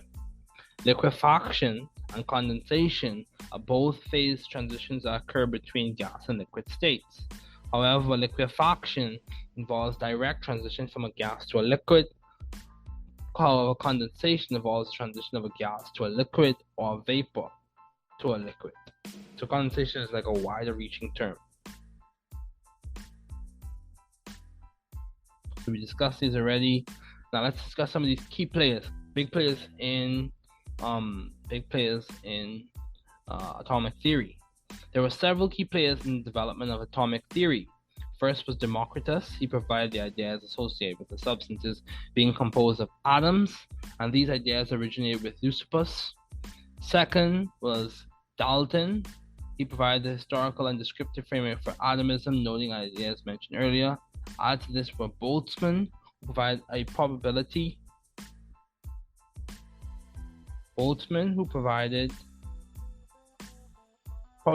framework for atomic kinetic energy. His work ultimately helped establish the relationship between kinetic energy and temperature, which relates as the average kinetic energy. After was Ernest Rutherford and his alpha particle gold foil experiment, which provided evidence that supported the existence of nucleons. Nucleons, you have your protons and neutrons, that's a nucleon. In the sense of nucleons. Nucleons are referring to your protons and neutrons, those things in the nucleus. Following this was the work which led to the confirmation of the existence of the subatomic particle, i.e. the electron. Moreover, was the work of James Chadwick. So following this was the work of J.J. Thomson, which led to the confirmation of the existence of the subatomic particle, the electron. So a nucleon can be a proton or a neutron. Moreover, was the work of James Chadwick, whose work helped confirm the existence of the proton.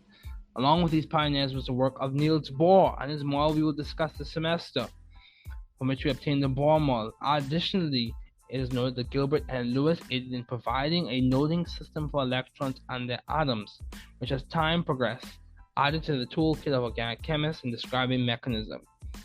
However, it is established that the position and momentum of an electron cannot be determined with equal accuracy, and that's the Heisenberg uncertainty principle. So these things are foundational. I'm not going into all of that. Feel free to go over your BGCSE notes. Feel free to go over your BGCSE notes. Let's see. Okay. Let's actually, you know what? Let's just go over these things and go over the concepts, the foundational parts that occurred in the BGCSE curriculum that are very relevant to what we'll discuss this semester. A bond is an attractive force between nucleons and electrons. Nucleons can be protons or neutrons. Bonds can be dative, in which the pair of electrons come from one element, or covalent or ionic. Covalent bonds occur between nonmetals. Ionic bonds occur between nonmetals and metals. The ionic bond occurs between metals and nonmetals. For example, potassium chloride and cesium chloride. Also, the covalent bond occurs between nonmetals. So, ionic bond occurs between metals and nonmetals. Covalent bonds occur between nonmetals. Carbon monoxide, a product of incomplete combustion, has covalent bonds, and dinitrogen monoxide, N2O, laughing gas, has covalent bonds. Bonding exists on a spectrum, but for the BGCSE, bonds were set categories, especially covalent bonds. But in reality, covalent bonds exist on a spectrum in which you could have polar covalent or non-polar covalent bonds. So this is an example of a Lewis structure. You can draw an example of metallic bonding. Now let's talk about the concept of the mole involves a chemistry analog of the dozen. So it's almost like describing, to say something, a mole of something is almost like saying a dozen of something. But numerically they're not the same. But what you're trying to do is name a group of items or a number of items using one word. So a mole means you have 6.02 times 10 to the 23 somethings, or particles, or atoms, or whatever the unit that you're looking at, unit of substance you're looking at. This is typically how you did your stoichiometry calculations. Given mass of reactant over 1 times 1 molar over the mass of the element times the molar ratio times elemental mass of product over 1, and then you get your mass of your product. Molar mass is the mass of 1 mole of a compound. It is important since it is used in dimensional analysis and stoichiometric calculations. Also, the empirical formula is the simplest representation of a molecule or compound, and the molecular formula is a common representation of a molecule. Given mass times 1 mole over molar mass gives you the designated number of moles.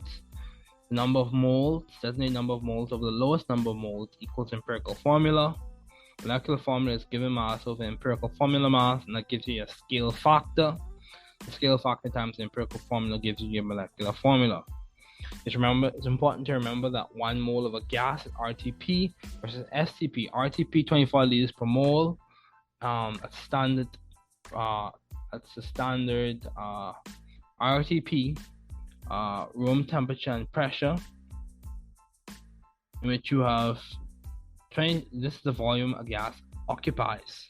An RTP 24 liters per mole. Temperature is going to be 0 degrees Celsius. Pressure is going to be 1 atmosphere. Standard temperature is 25 degrees Celsius. Standard pressure 1 atmosphere, and standard temperature and pressure the gas occupies 22.4 liters per mole in terms of volume. Okay, so Dmitry Mendeleev, what did he do? He helped organize the table, and from this organization of the table of elements, he organized it into periods.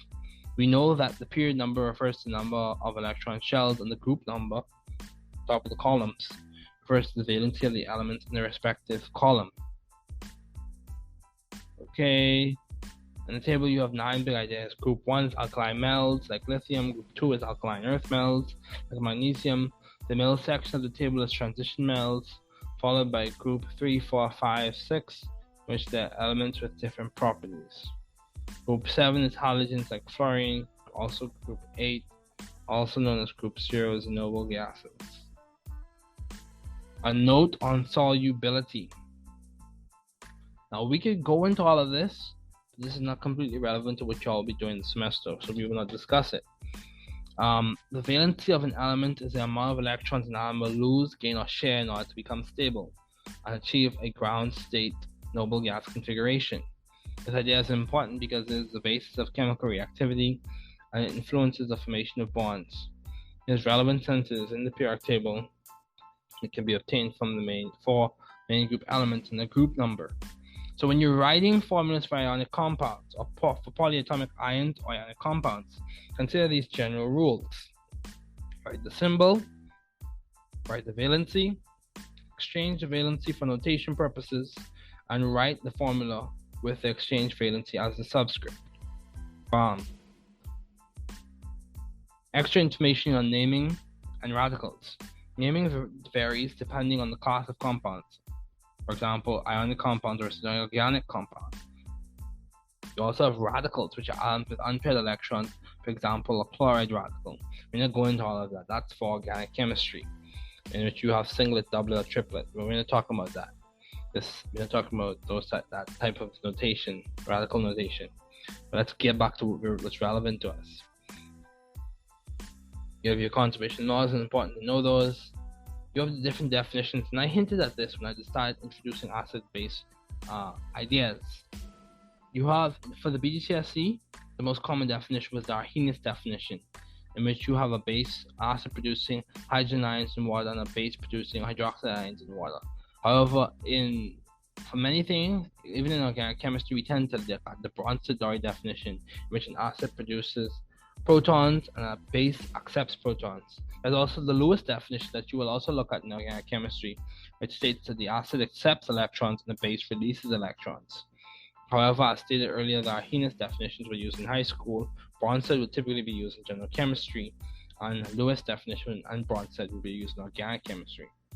The strength of an acid or base is directly proportional to how much of it ionizes in solution. The strength can be measured using the pH scale, which is a logarithmic scale. Acids tend to have approximately low pH values. Neutral occurs, so low pH values 0 to 6.5. Neutral occurs at 6.9 to 7.5, and basic is from 7.5 to 14. These are approximate ranges. In terms of indicators and neutralization reactions, this stuff, it's relevant, but not relevant to you all this semester. Later on, we will discuss these things. If you take General Chemistry 2, you'll discuss this acid-base theory in more detail.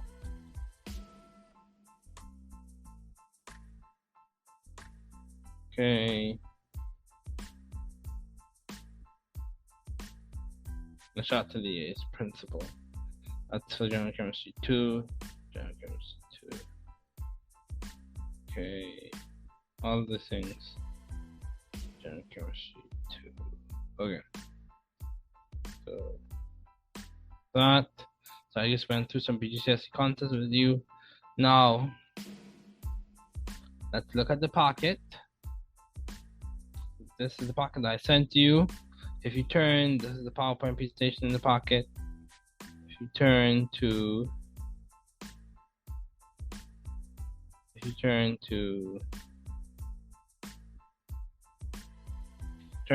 page 21 of the pocket, we will start to discuss the questions that I want you to go over. And I'm going to give you the answers to the questions. Give you answers to questions in the video. I'm gonna let you work through them. I'm gonna give you the answers to the questions in the video. Typically, after lecture, I will give you an opportunity to go through the homework. I will give you answers to some of the questions in the video. So I will give you the answers to the odd ones, then you can reason out the even ones. Come and ask me questions.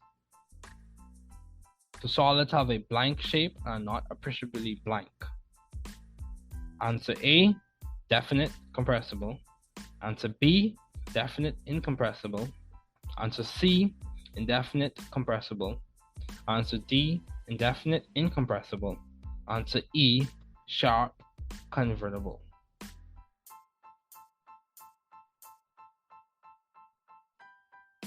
If you look at your book, the book that's required, you can find these answers.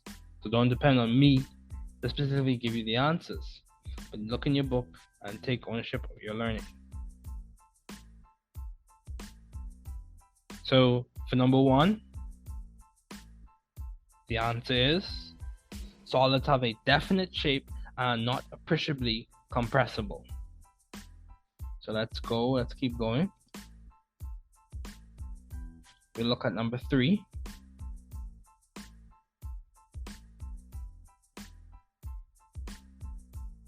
If matter is uniform throughout, cannot be separated into other substances by physical processes, but can be decomposed into other substances by chemical processes, is called a blank. A, heterogeneous mixture. B, element. C, homogeneous mixture. D, compound. E, mixture of elements. Number 3 is if matter is uniform throughout, cannot be separated into other substances by physical processes, that can be decomposed into other substances by chemical processes, it is called a compound. Number 5. The symbol for the element magnesium is ARB, BMN, CNE, DSI, EMG. Symbol for the element magnesium is, I will let you look at your periodic table for that one. Look at number 7.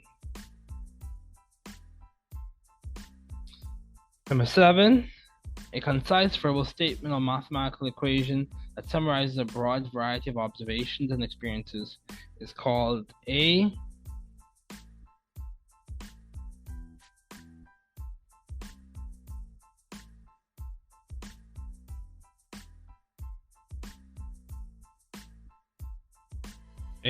law, B, a theory, C, hypothesis, D, experiment, E, test. So number 7, a concise verbal statement or mathematical equation that summarizes a broad variety of observations and experiences is called a law. Number 9, this is the last one. The SI unit for mass is A, kilogram, B, gram, C, pound, D, troy ounce, E, none of the above. The SI unit for mass is kilogram. So these are some of the questions. I'm giving you a very easy problem set for the first homework, so you can really get a boosted grade. Moving forward, the problem sets will be at least 20 questions. These will be homework sets. The homework questions will be 10 from those practice problems. I will choose 10 from the 20. I will go through some in lecture. I will go through some in the supplemental videos. I will not go through all. If you have questions, feel free to come to office hours and we can work through them together. Well, thank you again. Once again, this is General Chemistry, and I am so excited. I am very excited to be your professor this semester. I look forward to the things that we will learn. I look forward to how you will grow as a scientist and as a student. Thank you again, and best of luck this semester.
Good afternoon, students. It is so good to have you for another lecture in general chemistry.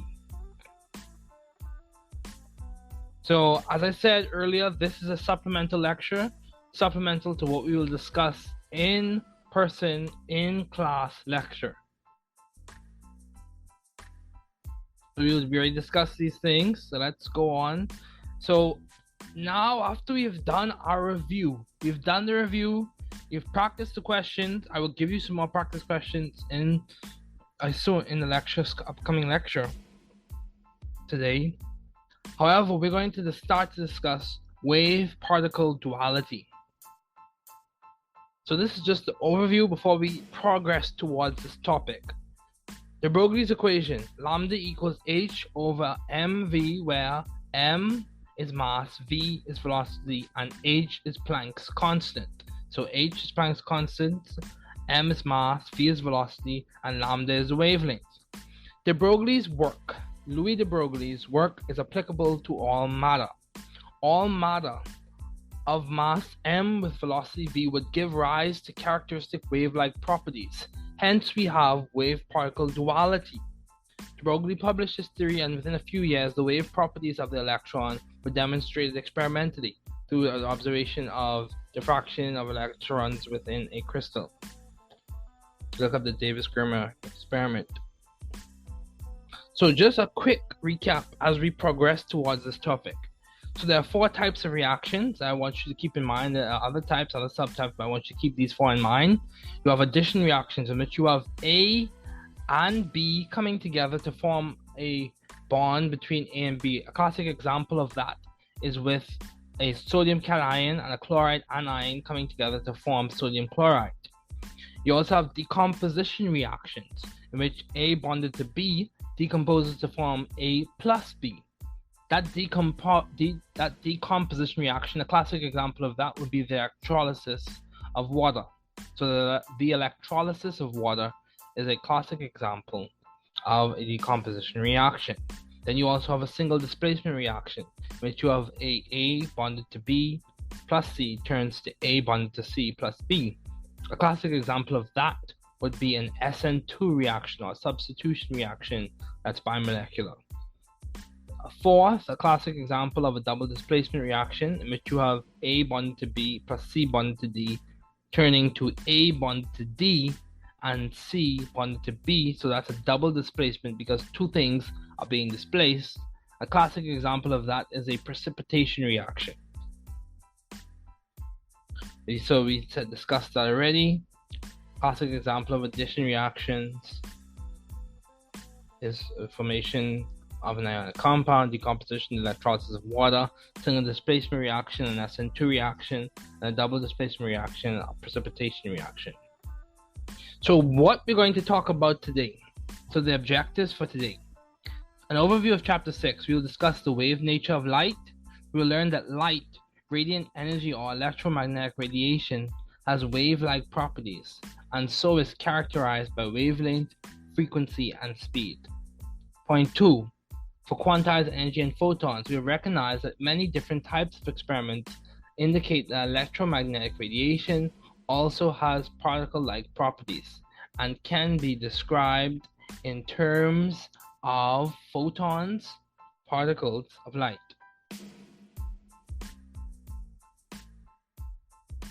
So photons are another way you could put that as particles of light. So 6.3, line spectrum, the Bohr model. We will explore the fact that atoms give off characteristic colors of light, line spectra, when appropriately stimulated. Line spectra provide clues about how electrons are arranged in atoms. Experiments show that the electrons exist only at certain energy levels around the nucleus, and that energy is involved in moving an electron from one level to another. The Bohr model of the atom pictures the atom as a miniature solar system, with the nucleus of an atom as the sun, about which electrons like planets orbit. 6.4. The wave behavior of matter. We recognize that matter also has wave-like properties that are manifested at the atomic scale.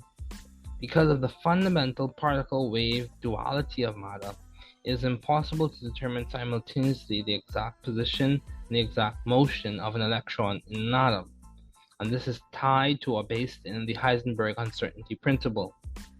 6.5. Quantum mechanics and atomic orbitals.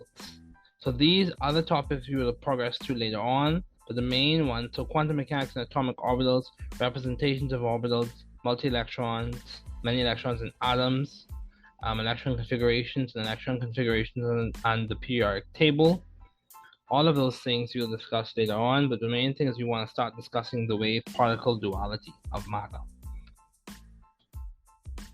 So let's start talking about electromagnetic waves. Characteristics of electromagnetic waves. Radiant energy has wave characteristics. It consists of electromagnetic waves. Notice that the shorter the wavelength, lambda, the higher the frequency, nu. The wavelength in the example, the wavelength in the examples seen in the next slide, those wavelengths show that the wavelengths give a description, and they show you the length from one crest to the end, and includes the length of the trough. The wavelength basically is the time taken, or the length for one cycle of a disturbance. So let's talk about wavelengths in terms of the electromagnetic spectrum. For the electromagnetic spectrum, the electromagnetic spectrum ranges from high-frequency radiation to gamma rays to X-rays, ultraviolet rays, visible light in which we see colors, Roy G. Biv, red, orange, yellow, green, blue, indigo, violet, infrared radiation, microwave radiation, and radio frequency. Now, for those types of radiation, the wavelengths, or the common wavelength units for electromagnetic radiation. For example, X-rays is 10 to the minus 10. We measure that in angstroms. For microwaves, we measure those in millimeters. For radio waves, we measure those in kilometers. The wavelengths are very long, very high magnitude. So although the wave model is a description of light, we typically think of light as a wave, several phenomena need to be explained. The emission of light from hot objects, black body radiation, the emission of electrons from metal surfaces, the photoelectric effect, and the emission of light from electronically excited gas atoms, emission spectra. These are caveats with the wave model of light. However, as we progress, we understand Planck. Planck had a theory. Planck was a scientist. Max Planck. His theory of matter was that matter is always allowed to emit and absorb energy only in whole number multiples of h nu, or Planck's constant multiplied by the frequency.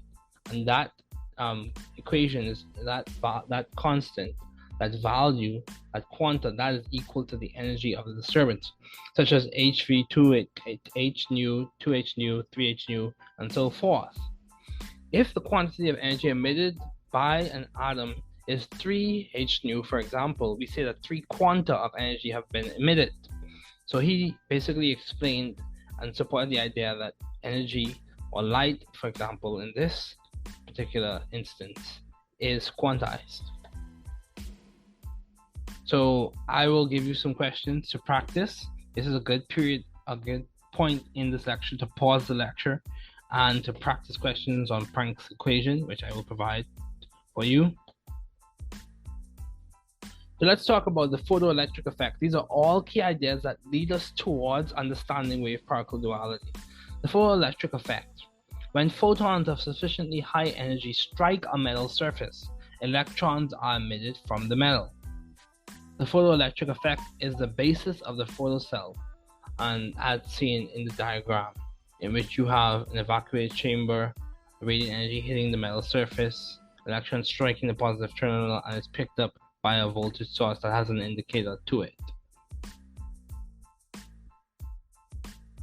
Now, spectra. A continuous spectrum is produced for example, with visible light through the use of a prism. When light passes through a slit and then goes through a prism, we see a spectrum, a continuous spectrum of light.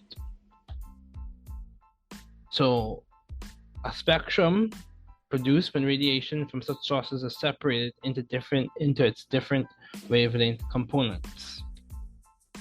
A line spectrum is a spectrum containing radiation of only specific wavelengths. A continuous spectrum contains light of all wavelengths. A line spectrum is a spectrum containing radiation of only specific wavelengths. A continuous spectrum contains light of all wavelengths. So let's talk about the Bohr model. The Bohr model was based on three postulates. Only orbits of certain radii corresponding to certain definite energies are permitted for the electron in a hydrogen atom. 2. An electron in a permitted orbit has specific energy and is in an allowed energy state. An electron in an allowed energy state will not radiate energy and therefore will not spiral into the nucleus. This is classical, of course. Energy is emitted or absorbed by the electron only as the electron changes from one allowed energy state to another. This energy is emitted or absorbed as a photon, E equals h nu. And this would be a good point to practice quick questions on Rydberg's equation. And here we see an example of Rydberg's equation. 1 over lambda equals r, which is Rydberg's constant, over 1 over the final quantized state of the electron minus 1 over the initial quantized state. And for all those quantized states, which are represented by n, they are squared. However, there are limitations, and this points to the idea that science is an iterative process in which you have theories that are constantly evolving. Some remain, and then you just add things to them. Some evolve and they change from their fundamental ideas. So the Bohr model has limitations. It only explains the line spectrum of the hydrogen atom well, and it avoids the problem of a negatively charged electron falling into the nucleus. So we move towards that, and we're moving towards the wave behavior of matter. De Broglie further extended the ideas of Bohr. He postulated about matter's properties if radiant energy could behave in a particle-like way under appropriate conditions. Could the electron be thought of as having wave-like and particle-like properties? So yes, this is a good point to practice De Broglie's. This is a good point to practice questions on De Broglie's equation.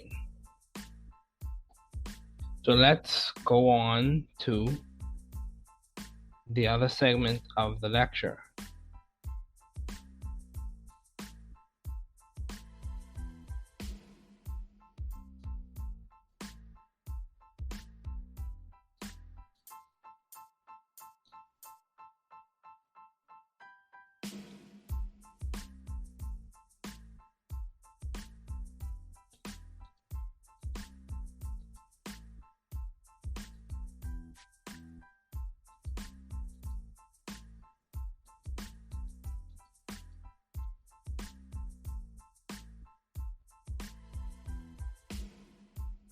So as we progress, we're going to go back over these big ideas.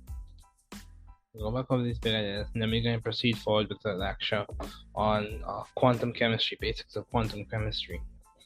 And that falls in line with the wave-particle duality. So I'm presenting these ideas in two different formats to reinforce the concepts. So let's go back over our big ideas. All matter is made of atoms, which can be understood with their subatomic particles. That's 1. 2. Chemical reactions involved in the rearrangement of matter and the atoms that make up that matter.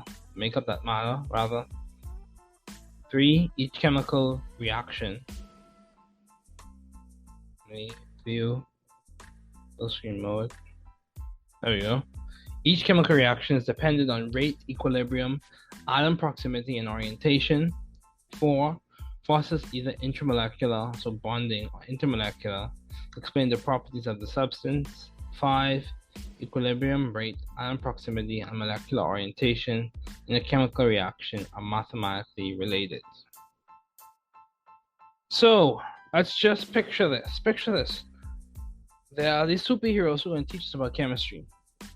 And they will be introducing us to some of the scientists who are on vacation in the Bahamas. So let's just make this story more relevant. They're on vacation in Greater Nagua. So, and here you will meet Albert Einstein, Niels Bohr, Louis de Broglie, Max Planck, Werner Heisenberg, Paul Dirac, and Erwin Schrödinger. So the name of the scientists in science history are Albert Einstein, Niels Bohr, Louis de Broglie, Max Planck, Werner Heisenberg, Paul Dirac, and Erwin Schrödinger. These scientists made tremendous contributions to physical chemistry and physics, specifically quantum physics. From Einstein's theory of relativity, which also has some Newtonian basis, and some of the ideas were Newtonian, and the study of the photoelectric effect to Heisenberg's uncertainty principle. All these ideas are useful in science today. So,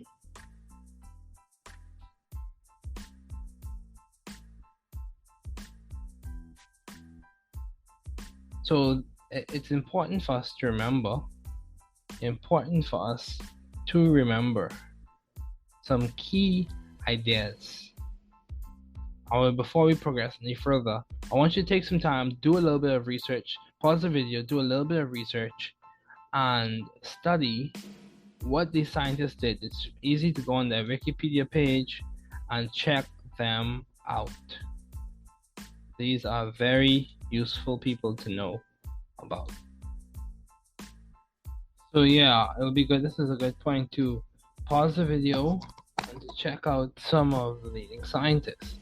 But let's keep going. Assuming that you did do that, let's keep going. Quantum mechanics describes the behavior of electrons in atoms. It gives us information to transcribe the electron configuration with the periodic table as an aid. Erwin Schrödinger was a Nobel Prize-winning Austrian-Irish physicist who worked on developing key ideas in quantum theory. His equation allows for the calculation of wave functions of the system, as well as dynamic changes in time. When Schrödinger first came up with his equation, it worked well for hydrogen atoms, given that there was not that much computational power at that time.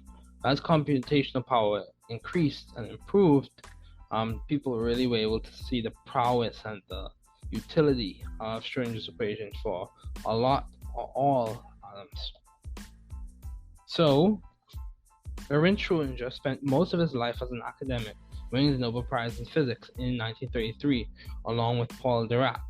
It said that he was chair of the theoretical physics department at the University of Leipzig at 25. That's one thing to note.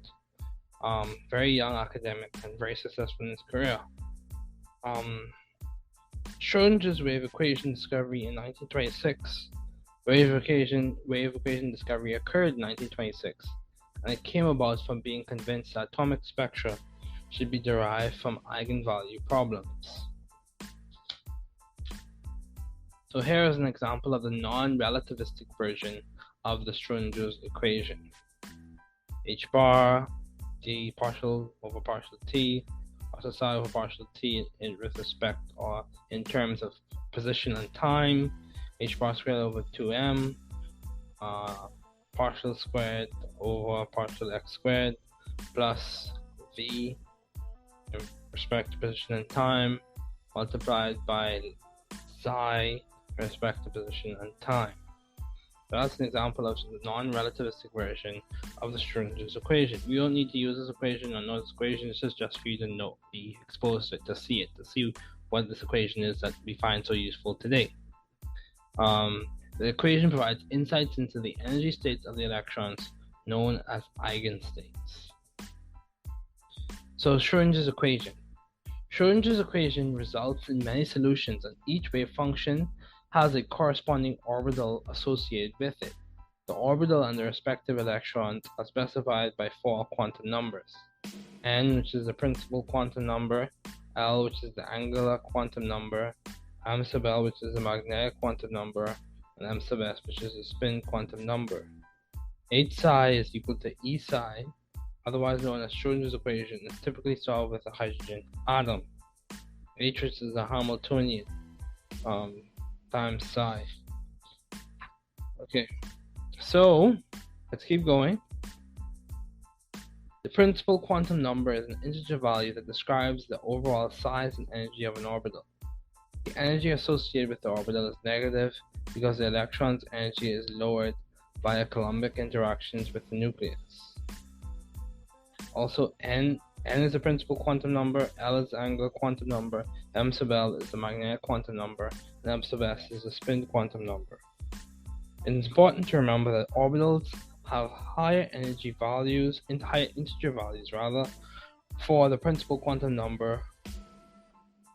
Orbitals that have higher integer values for the principal quantum number have energies that are less negative. Moreover, as the principal quantum number increases, energy changes between the subsequent energy levels typically is less. Okay. So the angular quantum number, or azimuthal quantum number, gives us an idea of the angular momentum of the orbital and an understanding of the shape of the orbital. Yeah, it is almost as if it provides a 3D understanding of the probability distribution for the electrons in a particular atom. It can range from 0 up to n-1. The angular momentum quantum number is an integer that describes the shape of the orbital and those values include 0 up to n-1. L equals 0 is equivalent to S, L equals 1 represents P, L equals 2 can be designated as D, and L equals 3 can be designated as F, where S, P, D, and F are those orbitals that we're referring to. Those names, those letters actually come from the description sharp, principal, diffuse, and F. Sharp, principal, diffuse, and fundamental. So these are some ideas that I want you to keep in mind. I'm not going to belabor this lecture a little too long today, but these are some of the ideas I want you to keep in mind as we progress throughout the semester. I will discuss further ideas or more ideas later on. However, these are the ideas I want you to keep in mind.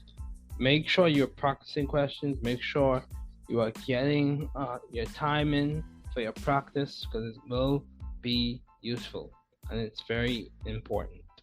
Thank you again. Good luck with the semester.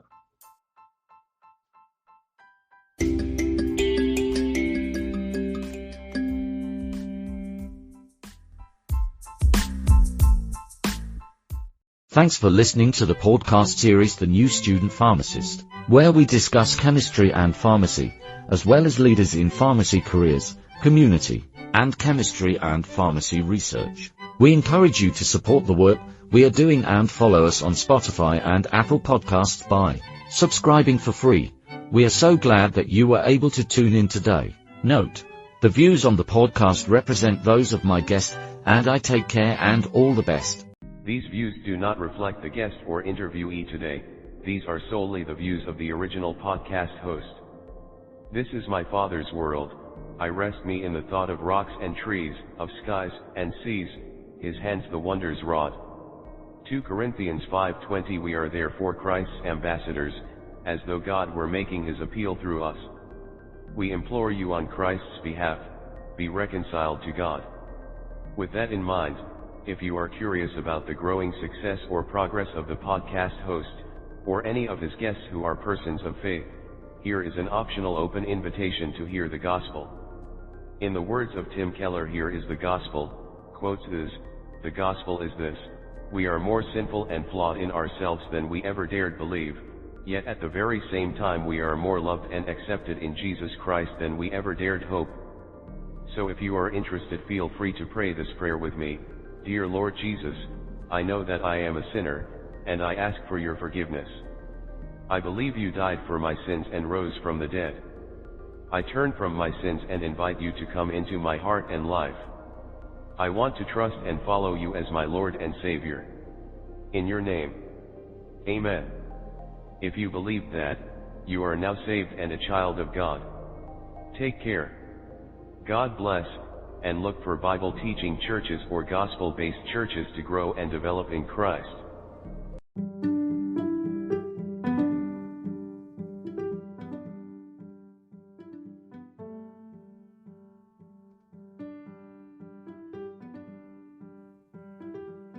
You are very important, especially to us here at the New Chemist podcasting group. You listening in is significant.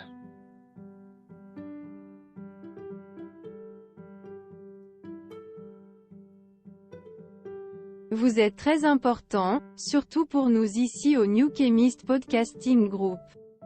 Votre écoute est significative.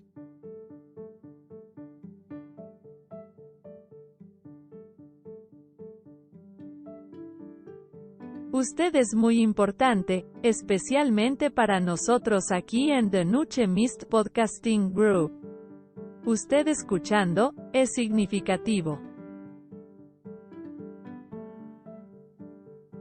Você é muito importante. Especialmente para nós do The New Chemist Podcasting Group. Você ouvindo, é significativo.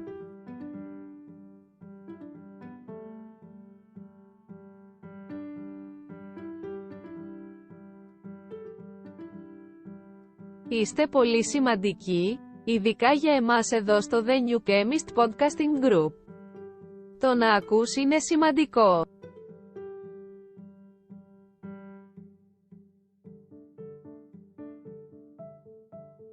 Sie sind sehr wichtig, besonders für uns hier bei The New Chemist Podcasting Group. Es ist wichtig, dass du zuhörst.